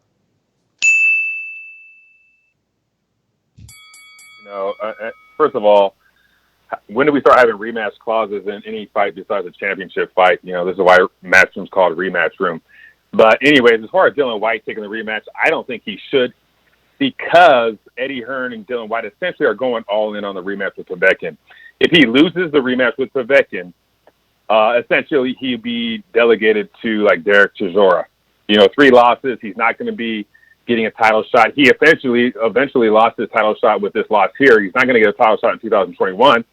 I like to see Dillian Whyte fight like a Robert Helenius, Otto Wallin, maybe even a Huey Fury. That's an easy fight to make in the UK. And then maybe come back and visit Povetkin, because 2021 is going to be a build-up year for him anyways. He's not going to get that title shot. And if he loses, again, he's just going to go way back into the back of the bus. So I don't like it. Could he win the rematch? Of course he could. But I think he needs one more fight before. That's my call. Super chat, Coach Mitty from the UK says, any Russian-speaking listeners? I want to know what was said in Povetkin's corner between 4th and 5th round. I heard they were considering pulling him out. Say what? Did you get to KP's super chat? KP from KC5 says, hook to the body was the setup. Yes, I did. In the first round. Call him the setup, man. The setup. We're going out to Majid, Florida. What up? Everybody need to like the video. Yeah, I like how first of all, I feel like they should just run an immediate rematch because White was up on that card. Been talking crap, but he was beating an old man up or whatever, and he did what shit just happened. But yeah, man, I just feel like if anything, Povetkin just set that punch up and you know what happened, but they should run that rematch right back to back or whatever. And then it's going to be what it's going to be, but we don't need to wait a little bit longer or whatever because we got enough stuff on pause already. So that's all I got. Everybody like the video. Get those numbers up, man. Stop playing. That's all. I'll see you later, Ness. Yeah, man, look. Povetkin really got nowhere to go. It's not like the top of the division is going to open up the door for him. They busy. So running it back for us fight fans is just another top 10 heavyweight fight that's guaranteed to be ending in a knockout. We're going to in North. What up, champ? Just like the king is what I mean. The king is what I mean. Yo, top of the morning. Let me get right to it, man. I'm gonna talk about something. I'm gonna get existential on y'all for a minute. Y'all was talking about karma yesterday, right? Boom. Karma is an energy, right? It's an energy that can be a distraction. So boom. Somebody saying like, yo, you got knocked out like I got knocked out. Because sometimes when you spend the energy, revel in the glory of someone else's demise or they defeat, that might have emboldened you with a false sense of energy. So perhaps White, in this fight, he knocked Povetkin down twice. Maybe he could have been thinking about some pussy. He could have been thinking about, was he going to eat? He could have been thinking about anything. He could have heard something. And you know what I mean? He got hit in a professional fight by a boxer, no matter what, how matter old he thinks he's. We done seen it 1,000 times, the footage. Listen, Fury's father, right? Ain't he talking about fighting? It's a skill thing that you don't lose. You know what I'm saying? So Povetkin went in there, he nailed him with a shot. But what I'm saying is, it was something that was natural. Cut it. Yo, Povetkin hit him with a demigod punch. Trey in the Bay, according to Sky Sports. Yeah, man. I don't know about a lucky punch when that man was throwing body shots the whole fight to that left-hand side. Lucky my ass. My arse. We'll say it in the UK style. Man, should he take the immediate rematch? Why not? What he got to lose? But another motherfucking snap on the canvas. That's my call. Give my boomerang to Stone Bone, please. Oh! Damn. That's why I hate not cutting off. What I was going to say. Call you cut it. Tell me what I was going to say. We're going out to CYP. Oh! Yo, haters, go ahead. Mute your phone. Mute your phone for about 30, 40 seconds. Yo, I got a serious question. Everybody want to talk. Well, haters want to talk. Well, Wilder's resume, what has he done? This is what I ask y'all. Seriously, as boxing fans, not as haters. Put together Wilder's last 5 fights. Brazil, Ortiz, Fury, Ortiz, Fury. Those 5 fights in a row. Give those fights to Dillian Whyte. Give those fights to AJ and give those fights to Fury. Tell me what their record would be. Yeah. Tell me what their record would be if they had to fight those 5 guys, take Fury out, and just mix them up with another top guy. Ask yourself what they would be for White, AJ, or anybody. Would they be 5-0? Would they be 4-1? Would they be 3-2? What would their record be? I want everybody. Answer that for me, please. Cheap answer, hard to say, man. I thought Povetkin was not gonna win. I thought, I even took one shot at Dillian, like, oh, you chose this 40-year-old and not the other one. You know what I mean? So, yeah. Look, I didn't think Andy was going to win. Like, JD from Houston was literally in my house for the first 3 rounds. Like, yo, you ain't seeing what Andy doing? And I'm like, you could see me on video. Like, man, you wilding. You reaching for Andy. And then all of a sudden, boop, bop, it happens. So you just don't know. You don't know. And right now, Wilder done took out Ortiz twice. Twice he knocked him out. Is Ortiz going to be the same dude? Is he going to be able to give AJ or Fury the type of fights that he gave Wilder after Wilder done Billy Goat hit him in the head twice, and mentally he defeated now. He lost to Wilder twice. The first time the first time he lost, he told himself, I had him. They helped him. The commission. Why they had to go call the doctor. Why they give him more rest. I got him now. Watch. All I got to do is throw more punches. I'm going to get Coach Larry Wade. I'm going to be a different Ortiz. And that didn't work. So we don't even know where Ortiz at right now. Mentally, he could be destroyed. He could be destroyed thinking that, here I am, this 300 amateur Olympian, I've been doing this all my life, and this dude that got 19 amateur fights keeps beating me. He could be defeated. We need to see his bounce back. He need a tune-up. But he might not take a tune-up because, these guys at this stage, they only want big fights.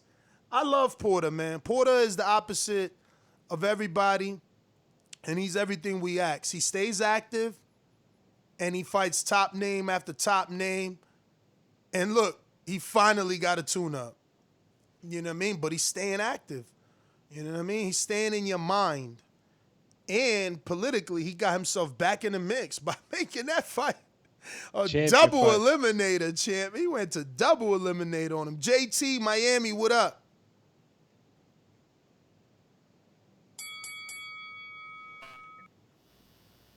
Respect the white line. Former Olympic champion, former heavyweight champion, showed up and did work. Let's push the rematch to be in New York. If after that, I don't know, can Hunter get in the eliminator after that? Because I really like Hunter. Thanks for the show, guys. All right. Let's go, champ. Yo, he was mad humble about it too, man. You can't hate Alexander Povetkin, bro. He gotta be. You talking about White being humble? No, Alexander Povetkin was real humble in his win. I thought you meant White being humble because guess what? White, he didn't even want. Remember, it was one round where they had like some good back and forth exchanges to the body. So yeah. Povetkin went like that to the bell rang. He's like, yo, touch gloves on our way to the corner. White ain't touch his glove again. Oh, so you remember peeped that? I didn't peep that. Yeah, so remember, he didn't shake hands before, and then he ain't touch his glove again. Bro, he just kept getting a nice guy angrier and angrier. Yo, I don't know if you went back and watched it, but when we watched it live, obviously we watch it without volume. Bro, that fight is worth watching with the volume on. They was killing each other to the body, bro. Them shots was loud as hell. Looks like CYP back with another one. Yo, some of y'all thinking Fury goes 5-0. Remember, Fury has never, ever fought 2 top fighters back-to-back. That's not his plan. There's a reason why athletes plan things a certain way. See, some of y'all don't know because you've never been elite athletes. You've never been athletes. But when your coach, managers, promoters set a plan out for you, it's because they know you and they know what's best for you. Fury has never done that. So if y'all think he would go 5-0 on that gauntlet, you're crazy.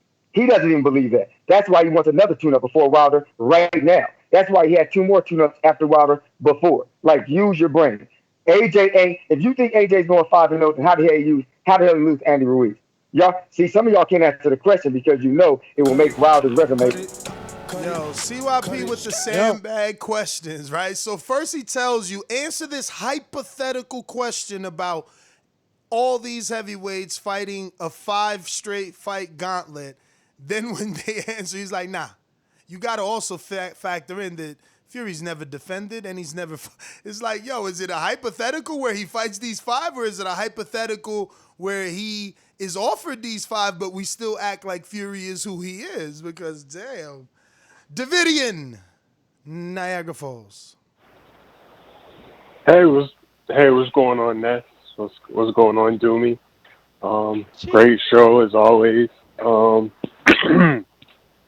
No, I don't know. I think Dillian Whyte should he should take the rematch. I mean, I don't see why not. I mean, fuck it, like just do it. I mean, it was a good fight. I mean, they big dudes. It's the heavyweight division. Like, either that was going to happen that way, or Dillian Whyte was going to club him over the head with something. So I don't know. He got caught. They was exchanging big dudes. I don't know. I mean, I don't really look into it too deep, I guess. Just hopefully come back. I hope he's, all right. But, yeah, that's my call. And God bless. All right, Davidian, CYP, counterpunch. I do understand. Doomy understands me because Doomy understands that his body can't handle that. But Ness. One thing we got to stop doing, me and you, is arguing as if you're more intelligent than me. And we're not talking about knowledge of boxing. I'm smarter than you. Like, I'm a college graduate, graduated high school at 16 years old, had my degree by 20. Dog, I got skipped up 2 grades. I am highly intelligent. My IQ proves that. You can ask anybody who knows me. This ain't about how intelligent I am. If you don't get what I'm saying, you just don't get what I'm saying. You ain't got to wait till I'm done with my $5 and then say something smart. You can go back and forth with me. It's your show. Quit playing. If you don't understand me, cool. But all this disrespect you give towards me ain't gonna help you be more intelligent. It ain't gonna give you a degree. It ain't gonna help no fighter agree with nothing you say. Because every time they call in, This poor individual confuses me.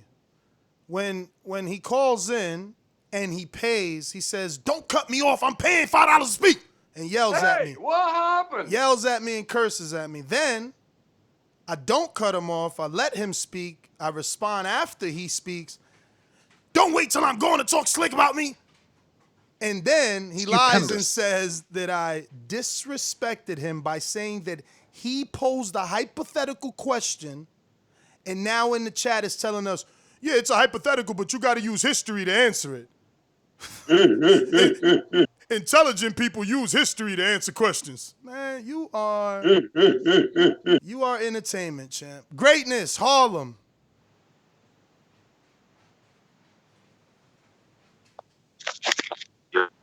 How y'all living, man?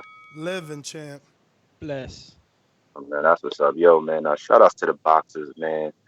That was a real good card. Not many people is on it, but I really like Katie Taylor's jab, man. I was really impressed by that. I like how quick her jab was. I got to watch the fights again. Got to catch the playback because I was in and out with the fights. But shout out to Povetkin for getting that knockout, man. I thought Dillian. I know a little bit more of Dillian than Povetkin, so I was leaning towards Dillian. But hopefully they both could keep things right and keep things healthy in the ring. You feel what I'm saying? So shout out to TBV, smash that like. See y'all soon, man.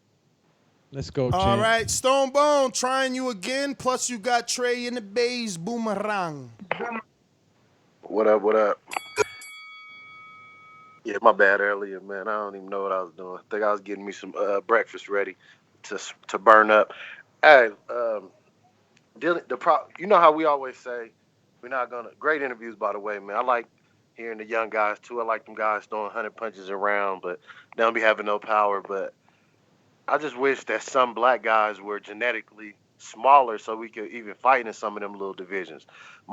Majority of certain Yo, Caribbean. we had one. He just ain't really do that good. Like, he became a world champ, so I guess I shouldn't say that. I think he became a WBA and a 2-time IBO in Rashid Warren. But he was down at 115. Like, he wasn't. I thought he was going to be faster than everybody, and that was going to separate him. But he was down there having wars with people, man.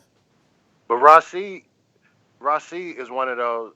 You know how you got those great college players, like what's the one white boy Reddick from Duke. You get these guys that are great college players, but they're not that great pros. Rashid was a great amateur, one of the best amateurs. Him and Gary Russell have very similar traits. Gary has accomplished more in the professional. They both were like the elite amateurs that they haven't. You know what I mean? With the amateur background they had, you would have thought they would have a career like Shakur, like the trajectory of a Shakur, but they never did. Dillian Whyte problem is we always say we don't judge. Like, you know how you be like, man, we can't judge him on that one fight. So, okay, I'm not going to judge him on that fight. We're going to go back to the next one and to the next one. And now we see a pattern. When you struggle with Vok, when you get dropped by Rivas, you have those different issues. Now there's a trend. You know what I mean? One time it could happen.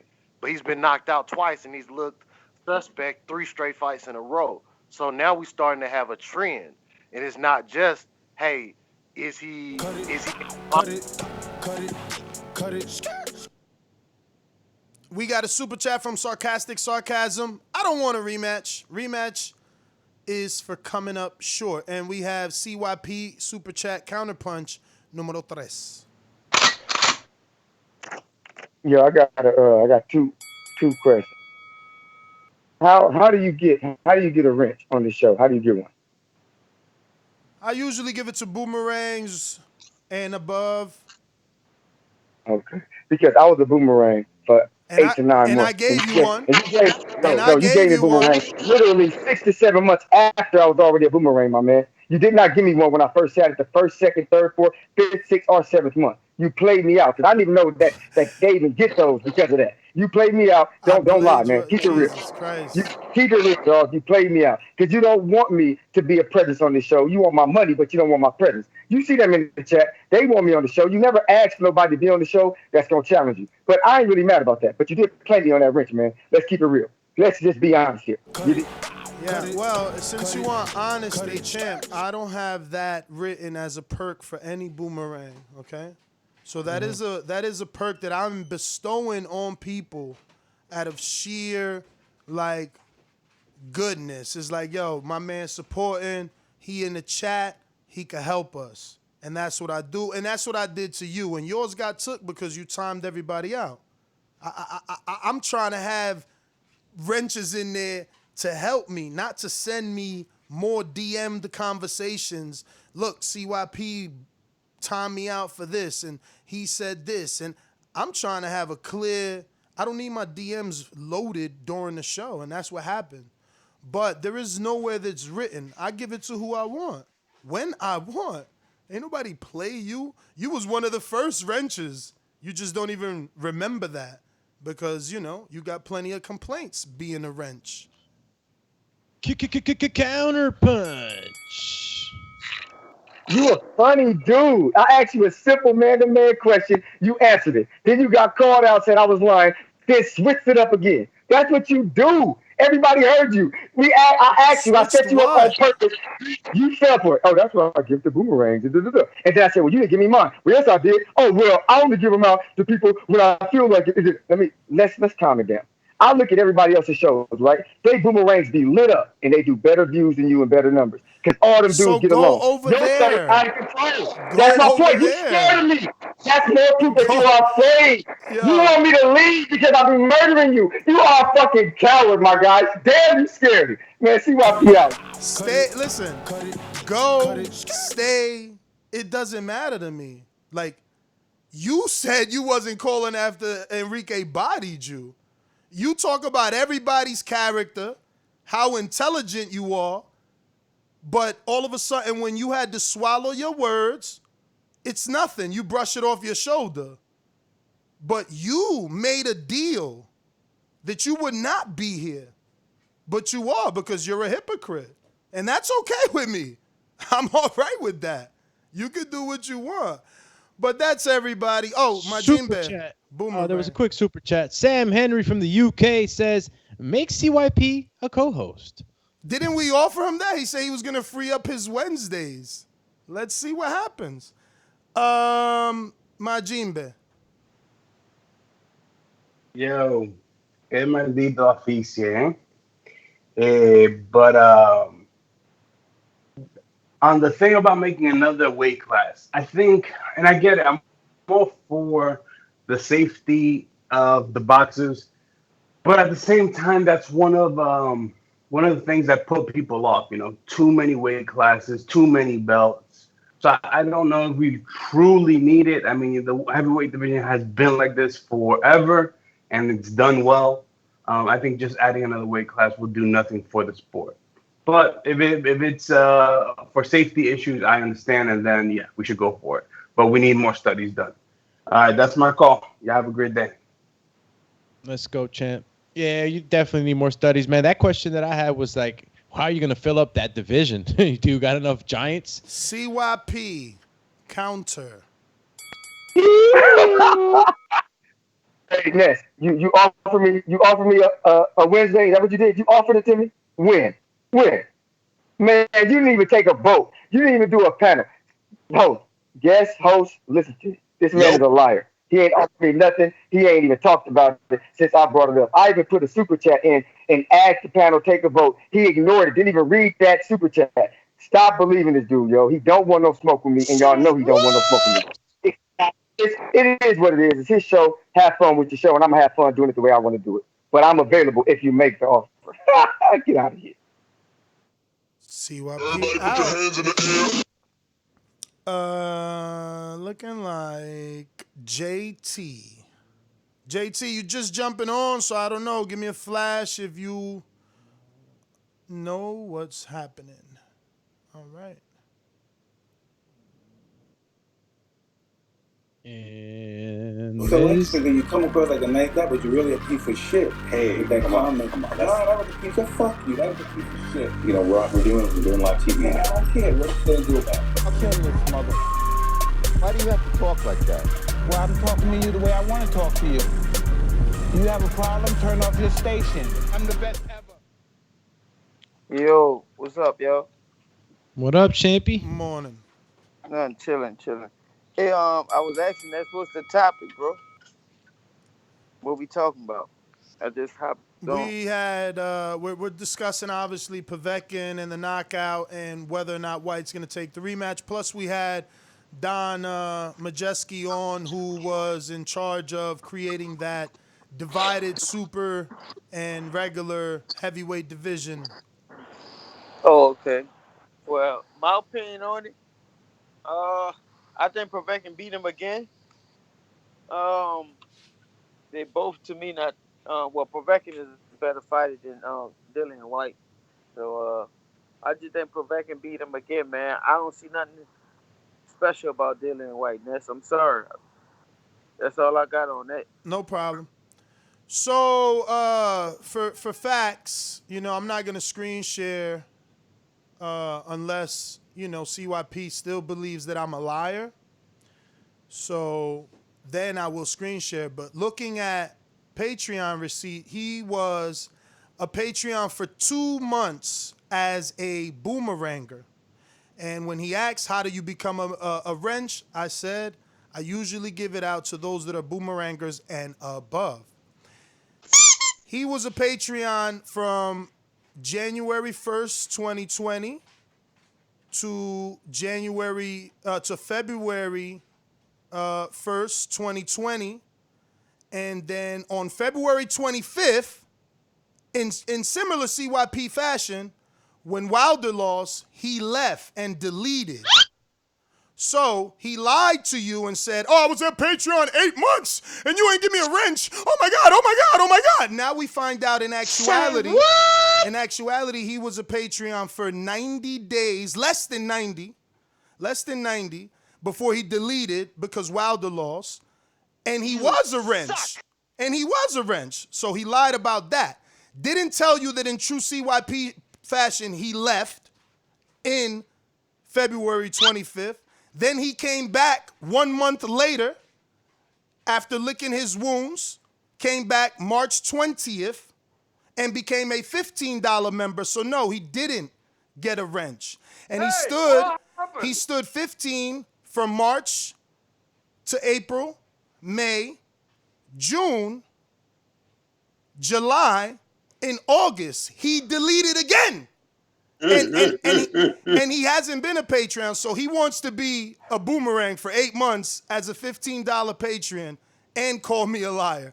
And now he's going to counterpunch and remove the goalposts yet again because facts have smacked him in the face. But it's like I said, I don't have any problem doing this. You can yell, because it's what he loves to do. Ah! CYP! Ah! But I got facts. And whenever you feel free of letting me screen share your personal information so that the words that I'm saying could be made to the public as a true lie, feel free to say screen share it, because it's all right here, what you paid and how you paid it. Liar. And yes, I can call you a liar, because you said, I was a Patreon as a boomerang for 8 months, and you scared of me. You scared of me. Liar. Go ahead, spend money to now lie again. Liar.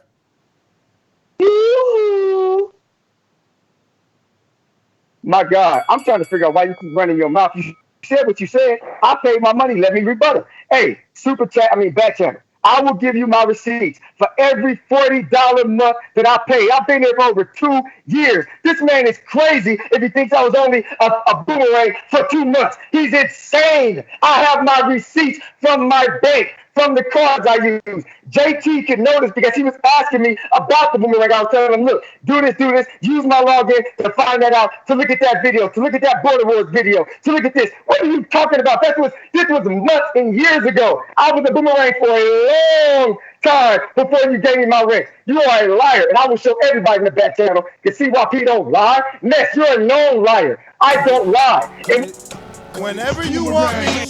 Whenever you want me to screen share during this live show, I will. And there's no way you can show 8 months of receipts. No way. Your first date, he's right. He was more than 4. I just found that he started 10 October 1st, 2019. So that gives him 6 months. Still not 8 months. And he became a boomerang on October 1st, it says. And it says right there, downgraded in 11/03 the next month. Then again in December 1st, paid again 40. And it's there, 40, 40, 40, 40, 40, until he became 15. I can screen share. We don't got to go back and forth. You don't even got to pay. You don't even got to pay to tell me to screen share. We can end it by you just chatting, saying screen sharing, Ness, and I will.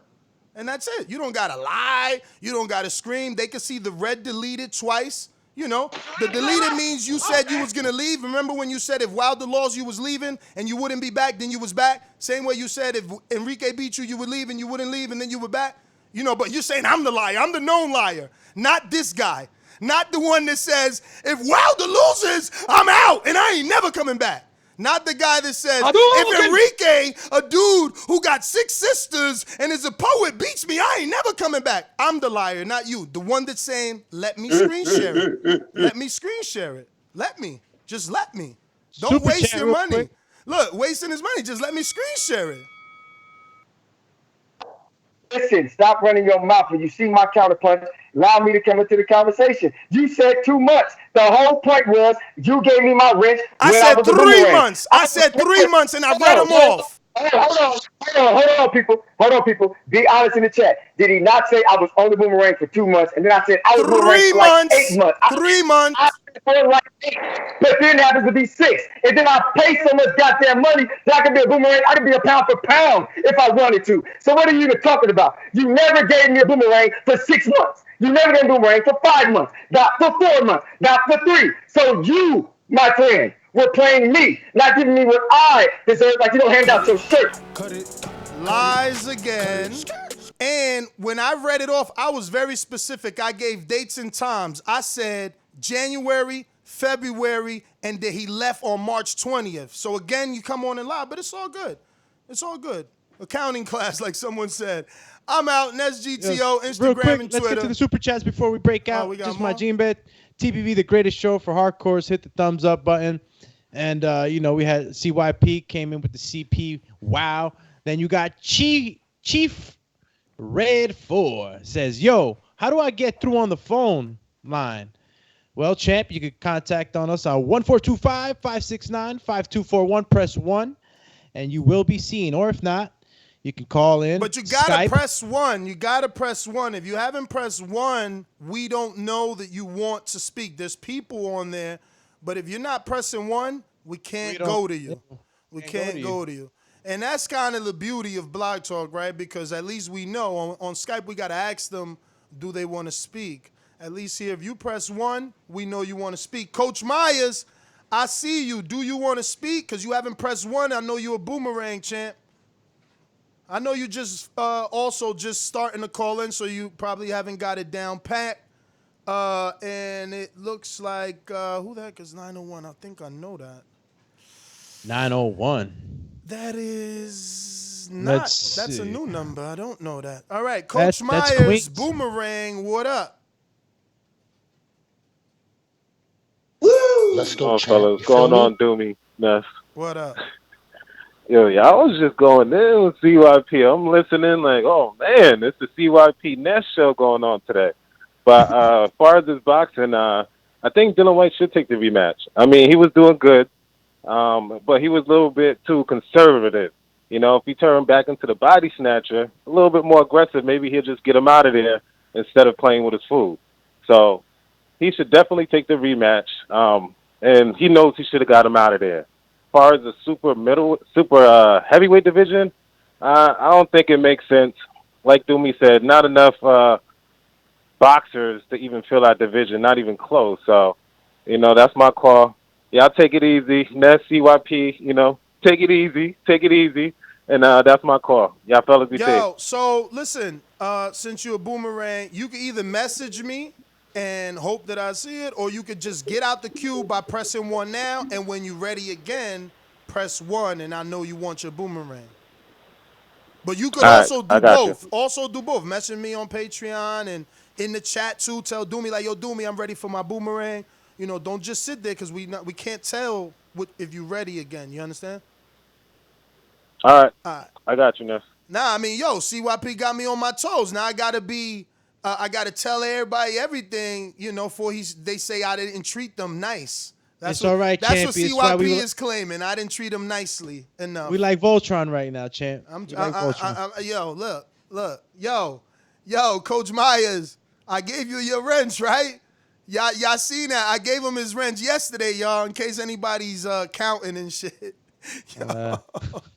Yo, mind you, I got DMs like, I think it's unfair that you give people wrenches just because of financial gain. And it's like, bro, what company doesn't reward their investors?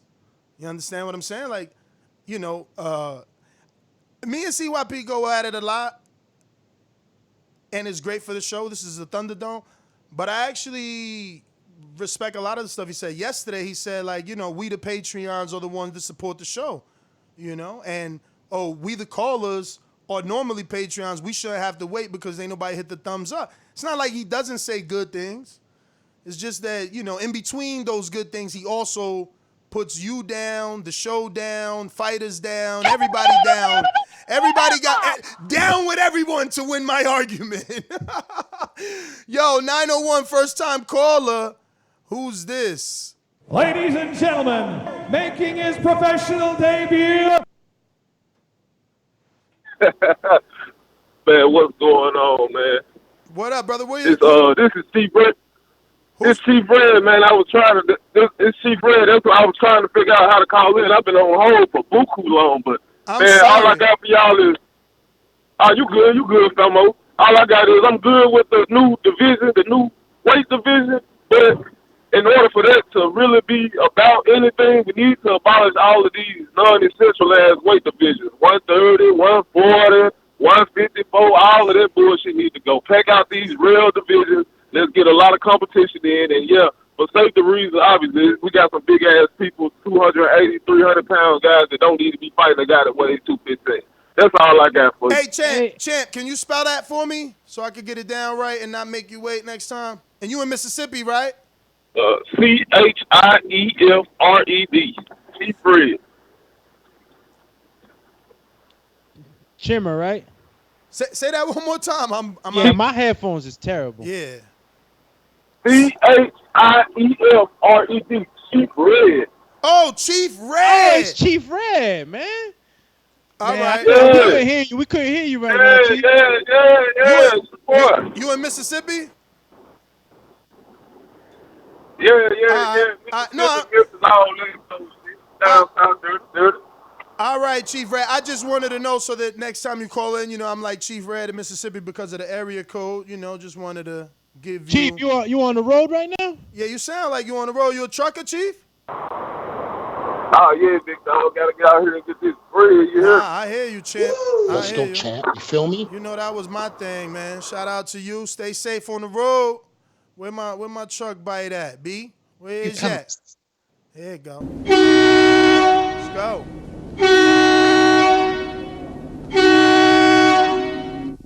Did we get to Steve in Chicago? Yeah, right? No? Damn, well, earlier? No, we didn't. We didn't. That was last night. Steve was on last night. Steve, send me a message, man. Send me a message. We're going out to NO. Ladies and gentlemen, I'd like to introduce to you a young fella, and he comes from the Magnolia. Ooh, I'm an audio sound. That's good. You good? Alright. That's for all my truckers out there that's hustling, you hear me? And see, bro, I'm just coming into the show. I don't really know what the show about. You know what I'm saying? I wake up and I just hit up Skype and get online, bro. But man, I ain't getting no shirt or no wrench either, Ness. It's a tag next day sound like. You dig? I'm a whole legend out here. What's happening? Let's get it poppin', yeah. Yeah. There you go. There you go. No, thank you. Thank you, because you helped me. So CYP can't say that I treated him bad. You never got a wrench. Look at that. Thank you. Yeah. And no was a mastermind, bruh. So you already know. But listen, I got over 130 shirts. Believe me, there's more than one shirt with your name on it. Once Doomy Girl take over the shipping, we golden. Put it this way, Ness. We golden. It's just I'm coming over to pick it up today. It's just too much for me. I can't do that. Like y'all see, I go live alone because they not around. So imagine, like it's just too much. You know what I mean? That shipping is a whole nother job to go to the post office, stand in line. Then the lady got to weigh everyone. The best way to do that, if you're going to do it consistently, is to get the little weight system delivered to your house. You plug it up, it goes online, and then you can weigh your own packages and create your own postage in your house. And then the mailman takes them. That's the only way. But that costs money monthly to have that little system. My cousin got that at his bail bonds. That little system costs money, and we ain't there yet. We ain't there yet, champ. But everybody knows whenever we at a gathering, I give y'all multiple gifts, And some of y'all I've shipped. It's just like I said, not easy, but Doomy is taking over, and we'll getting see. it together heavy, we'll see how he does. Everything we giving, everything. Our mindset is always to make sure that you guys are happy. And right now, I know I've been with TBV for a while, but I'm on right now. And, you guys be surprised how much Ness does by himself. Well, dude. I mean, Patreon at least is giving you your bang for your buck. We're super consistent on there. Again, it's like an everyday thing. So, content. Man, we're here all day with you guys. The delivery of goods will be next. Listen, don't even sweat it. Because soon, like I said, when she takes over, we planning all types of things. Me and Doomy was even talking about TBV grinders. And I know different companies where I could get different things done. Again, it's just the delivery, so I've always stood away from that. But if she takes it over, even the rewards will be greater because, you know, we can actually invest time into finding the right rewards and stuff like that. But there was no sense in me doing that if I was just gonna have it sitting in my dining room. Like, those shirts down there are over $1,000 worth of wasted money just waiting to be delivered to y'all. Them shirts are not, first of all, those are not regular cheap Glidden shirts that you'll get at some regular, you know, event. You know, those shirts that they sell at like the Barclays, those are not the shirts. I'm giving you Bella Canvas shirts. You know, if you in shape, you're gonna be looking real good. You know, and it's not no heat transfer. You know, I'm doing plaster of Paris. My shirts is gonna last you a lifetime. Like, I'm literally wearing the one that you know, I'm giving y'all. It's just a matter of delivery, man. Bear with us though. You know, Rome wasn't built in a day. We gonna get there. Looks like we got Coyote in the UK. What up? Day. To this day. To this day. Sing along if you know the words. Come on.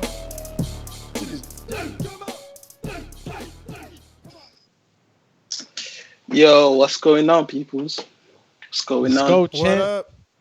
You know, you got that intro with Wilder, man. You know, it looks like he who laughs last laughs the most. Yeah, well, we don't know if Wilder is laughing. We don't even know what he meant by what he said. But listen, yeah, this was a good weekend, man. It was a good fight. I think White should definitely come back because he only just got knocked out by a KO. So it's not like he got beaten up. Does that make sense? So I think he can recover from it.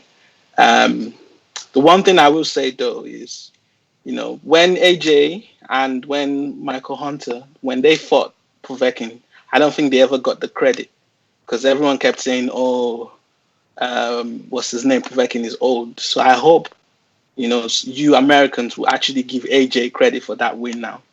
That's my call.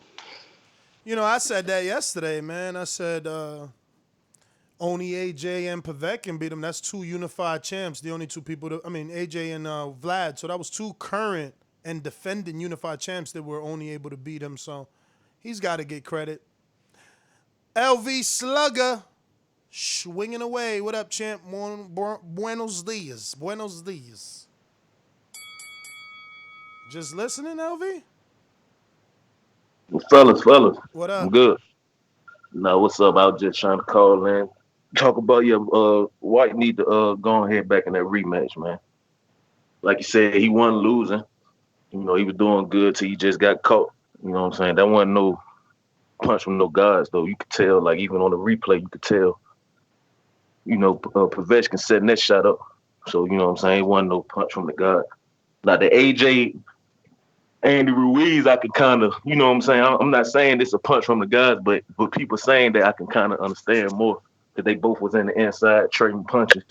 You know what I'm saying? He just caught him on the side of the temple. But this right here wasn't no punch from the guys. You could actually see Povetkin setting that shot up the whole time. So, you know, hopefully he bounced back. You know what I'm saying? Beat him in devastating fashion. Hopefully he beat him in a good fashion the way, you know, because we need that Wilder White, man. Cut it. Caesar and Coach Myers, you guys have not pressed one. Coach, obviously, I know you took yourself out of the queue. I don't know if you're ready to come back and use your boomerang. Caesar, you haven't been in the queue. J-Mac, New Orleans, you ready? You know how these bitches is in the sport. Total disrespect. Kid has no class, no style at all. I'm a gorilla, I'm a dog. I'm a dog, I'm a gorilla. The smartest thing you can do is to stay away from Derek. It can't be the boogeyman if I'm chasing him. You want to bet? You can bet 100,000 on that. Let's bet $1 million. Easy. Let's bet $1 million. Yo, can you hear me? Loud and clear. Hey, Steve say you could come to him too, just to put that out there. Hey man, look, I just got back on. I had to take some calls. I had a very exciting weekend with our girls in basketball this weekend. We did great. Congratulations, champ. Uh-oh. Yeah. Skype with the resetage. Skype hit us with the all you can. Yo, that's like, yeah. Skype. Yo, bro's about to morph. I hate. It's like, yo, why is it happening so much? I don't understand. I wonder if it's just like, I don't even have anything on that computer. It's literally just for Skype. I don't do no browsing, nothing. It's just for Skype. So I don't know if that's a Skype thing or the computer thing, but right now, timed out. It's restarting. It's restarting. Let's restart the party then. If you haven't hit that then. thumbs up button, go ahead and do so. It helps with the visibility of the show. It helps us grow.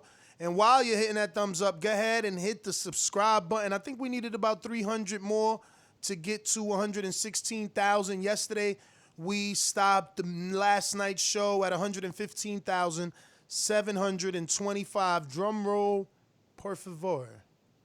Here we go, man. Let's see.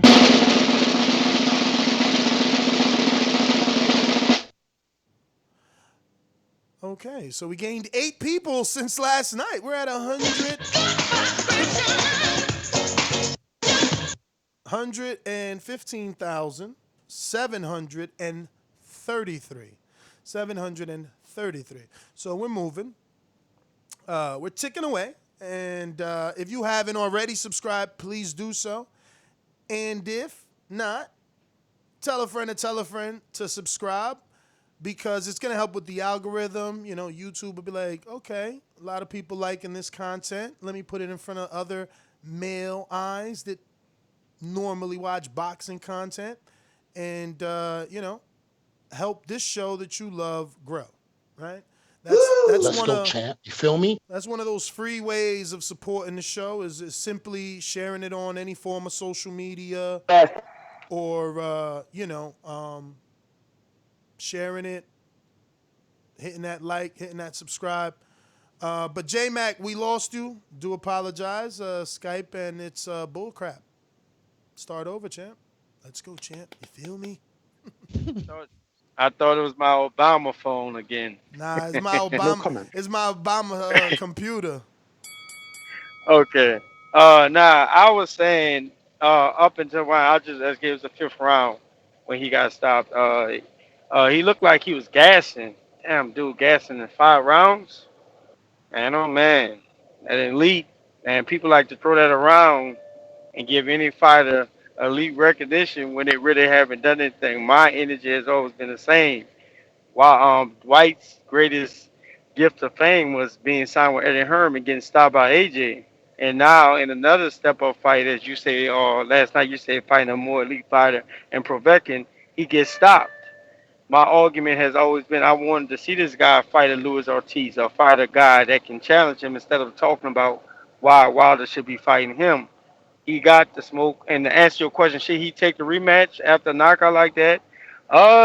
If he's fit for it and stuff like that. But he got a lot of going back to the drawing board to do, because we seen how he looked juiced up, and we seen how he looked. I guess they weren't juiced up last night, and he's still getting tired. So I don't know what White should do at this point, but to question him as a top fighter is still up to grabs for me.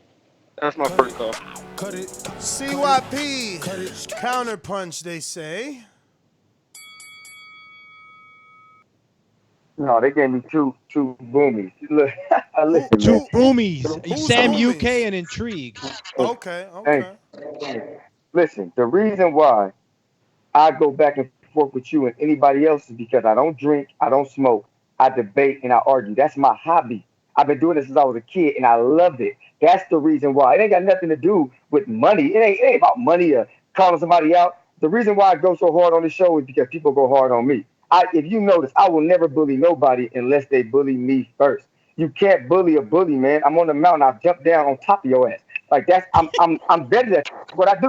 It's what I do. Now, real talk. I can spend more money becoming a boomerang and getting somebody to triple ring me and talk 3 times. That's for $40. But I spend more money than that per month. And you're complaining? My man, Matt says, don't be a boomerang, CYP. Just call in and talk when you feel like talking. That will give the show more money. It'll give the show more entertainment and more excitement. I'm here to help you, but you just don't want the help. But I'm going to do me the way I want to do me, regardless of how anybody thinks. You want them back to back, champ? Because you had two from Sam and Intrigue, so. Woo! Let's go, champ. You feel me? You want them back, or you mixing?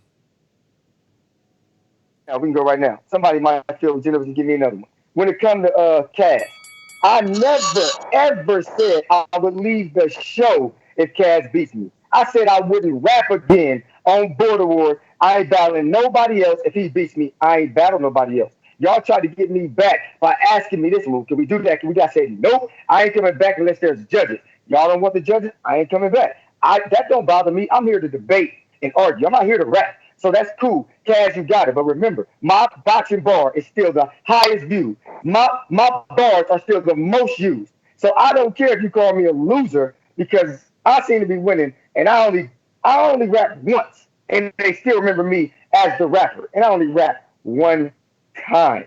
Damn it. You CYP out. Yo, great show, gentlemen. Great show. Bama Bo says, give my call to CYP. And he's back. Sir, what? Let me hold on a minute, CYP. Let me make sure Bo is a boomerang to be giving out calls here. Let me just make sure, play some hate on Mr. CYP here. Yeah, nobody else gonna hate on him. I gonna have to. Jesus, let me see. Comment. Bo Bama. I know he's one of them. I just don't know if he ringer. Hey, I'm not surprised, motherfuckers. Where we at? Come on, man. Bo, pop up. Call you pop up. Well, he's just gonna have to come in Mortal Kombat style on you. All right, wait. Do it this way. Let me see this way. Yo, Patreon need to get a little quicker system though. Let me see. That ain't work either. Damn, so this is a lot of dead air. You know that happens sometimes. He got you taking punches in the corner, champ. What's up? You got a shoulder roll. All right, this is the way. Here we go. Wait. Gotta hit active, right? I'm calling the shoulder roll, champ. Yo, you over there. What if I was wrong and we spent all this time doing that? Then I'm just gonna have to hit you with the other one. But I don't think I'm wrong. I didn't find him then. Let me check on the ringers though. Bo's a ringer, Bo. You a ringer, Bo, and you been a ringer, champ. Only boomerangs could give those calls. Damn. Talk about receipts. Bo, shout out to Bo. Your Patreon for 37 months. Damn. On the new membership. On the strength. I'm going to give CYP your call anyway, just for reading that receipt right there. Those are the good receipts we like to read. Go ahead, CYP. Courtesy of Bo. Yo, to all my UK people and haters out there, I wanted to ask y'all a question. Y'all said that my man Dillian Whyte did not duck Dillian Ortiz with that offer for $250,000 on a pay-per-view for Sky. A logical person said that's a duck. So how much did Povetkin get? How much did Povetkin get to fight Dillian Whyte 2 years later? Since it wasn't no duck. How much did Povetkin get? $250,000? Because if he didn't, it proved Dillian Whyte duck Ortiz. But I don't know. So how much did he get? Hey, y'all look it up. CYP out. Steve in Chicago.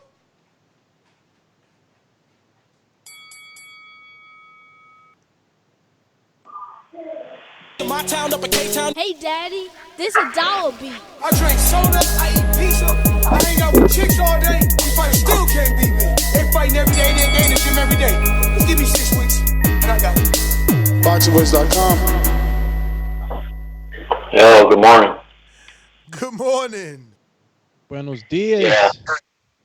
I've been listening, and one of your callers, this was earlier, he said something that, as fans, we should talk about that I haven't heard you talk about a lot. Why are we getting a rematch for a secondary belt?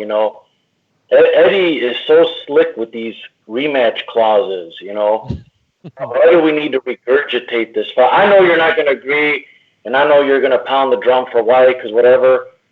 But why do we need to regurgitate in boxing? You keep saying you want the sport to grow in that. Why do we keep, regurgitating the same fights that don't need to be regurgitated? This is definitely one of them. But White didn't have a title. I could see doing a rematch on a title for a title shot, but this was a secondary. So what are we going to start doing rematches for all secondary belts? Woohoo! All right. Yeah, man, it's about securing positioning, man. Maybe I would have a different energy if Devin Haney did a rematch clause with that kid Santiago that he defended with. That's different. But Dillian Whyte is in a position where his next fight is the champ. And not only the champ, but possibly the unified champ if Wilder or Fury, win and beat Joshua, or however it plays out, he's got an opportunity at not only the WBC in the ring by getting the Wilder Fury winner, but then he has the direct connection to AJ. So, yeah, it is an Eddie thing. He showed us his practices last year or the year before last when he said he would never put one of his fighters in a fight without a rematch clause. So, it's normal to me. I think it's standard practice. The position, man, is just too valuable. But CYP, you've been gifted another one from Ken in Haiti. Appreciate you, my guy. Appreciate you, my guy. If y'all look up what Povetkin got to fight Dillian Whyte, y'all probably not going to believe it. You're not going to believe it. I'm a dollars guy. They got paid in pounds. You're not going to believe it. This should end everything. This should let you know that what we've been saying is true. He handpicks his opponents for his own personal reasons. He avoids the guys that'll get him direct to what he's asking for on purpose. There's no way in hell he offered Ortiz $250,000 and then offered Povetkin all that money. Are you crazy? You must be crazy. You've been exposed as a duck, my friend. Quack, quack. CYP out. All right. We got JP Long Beach. Long Beach in the house. Yeah. I'm just listening to this. All right. We got a counterpunch from Supermax who said, "Oh, do me ain't there. I thought he normally reads. He left me alone. See." He said, "So only championship fights get rematches now?" Nah, just in Steve's mind, It's about Dillian, man. We've seen other fights get rematches. Non-title fights get rematches. If a fight is good, it gets a rematch. You know what I mean? If a favorite lose, they normally get the rematch. Look, Johnny Gonzalez never had the rematch Abner Mars because Abner Mars never wanted it, but everybody assumed that Mars would rematch him for losing his title. But yeah, I think that is now not it because it looks like It's Cool said to CYP for that Yoo-hoo bar. So I'm assuming that's... He wants to pay a counterpunch for CYP if he please spits the Yoo-hoo bar. Oh, he wants you to spit the Yoo-hoo bar, CYP. Damn, now they paying you to rap, champ.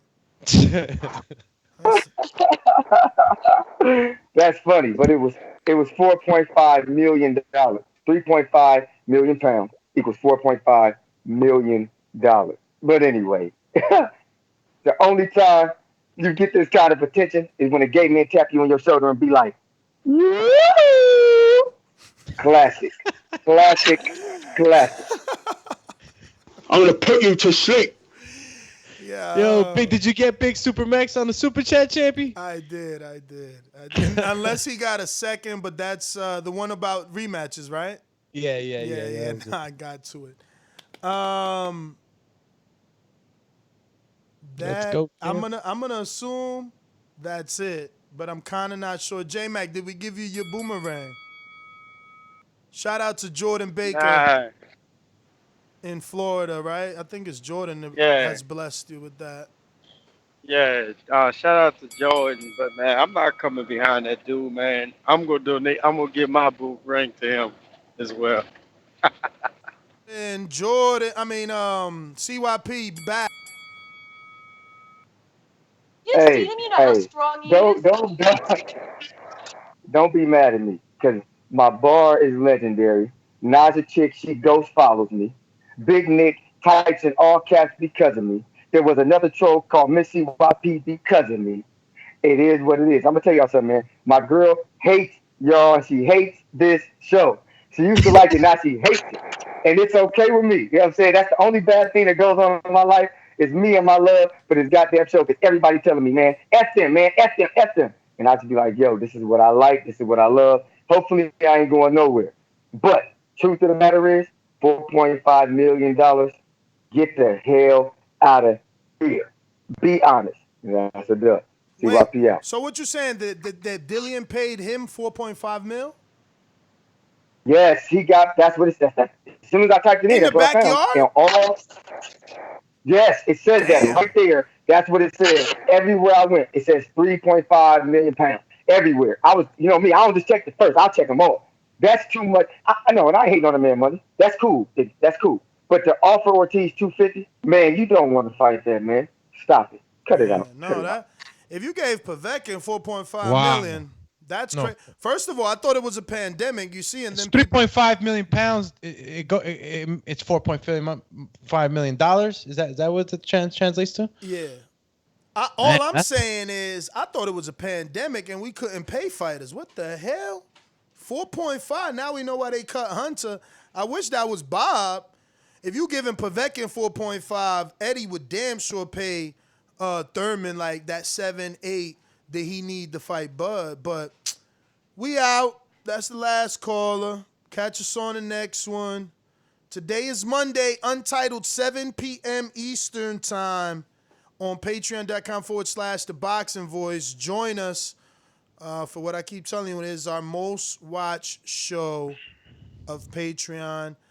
Hell yeah. Yo, you know that my girl actually asked me, could we break it down? She's like, yo, if y'all got that many questions, why you don't do half? Since people like that show so much, I got to do a poll. CYP hates polls. I got to do a poll to see what the community says because she's like, why don't y'all break it down? Y'all doing 5 hours. Y'all could just do two shows during the week. Like we do need to dial back a little bit, guys. Look, we could do Monday and Wednesday maybe. We get chancletas thrown. All right. Yeah, it's getting crazy. We gotta keep. I'm getting a cold shoulder after Untitled. I get to the bed. There's no hugging going on. Ain't none of y'all hugging us, all right? Yo, but I'm out, man. Catch us on the next one. Untitled tonight. Peace. Yeah, you already know. IG is Alex_Doomsday_LAINEZ and TikTok. I'm not on there anymore, really, but same handle. Twitter, AlexLinusTBV. Don't forget to hit the notification bell, bro. If your bell ain't shaking, you ain't baking with us early in the morning. You know what I'm saying? So make sure that you do that. Hit the subscribe button. If you don't have the D on there, you ain't part of the family. You don't get the little rose in your top pocket, all right? So hit that subscribe button. We appreciate you telling a friend to tell a friend about the show. Pretty soon, memberships are coming on. I know. I've been singing this song for about 3 weeks, 6 days now. Two-week project turned into a month, but it's coming, and it's coming this week. And we're excited about the new things that we're going to offer you guys. You know, CYP, even though he came in hot, he's bringing up things that we've already been talking about in the back and making sure that we are, constantly delivering what we say we can deliver. And you guys already know that we're delivering content all day, every day. You guys are literally our family. You know what I'm saying? So check us out. We'll be back Monday. Today is Monday. Monday nights, you already know, Untitled, Ness said it, most watched. It's just so much that you get with us in Untitled. You get, we bring you into our lives. We get a little personal at times, and we get critical at times too, right? We discuss about all types of topics, even topics that are hot, that sometimes are touchy. We manage to keep a good rapport overall, and learn and support each other. This community is great and is growing, and we only hope that you help us grow it more. Yo, and for CYP, look, Trey in the Bay is in the chat. Just reminded me. I just made her a mod because I never knew that Mac MF was her till when I knew. And then I reached out and said, hey, you want to be a mod because you're a boomerang champ. So, I don't know, man. Took offense to you saying I treated you differently, man. I'm out.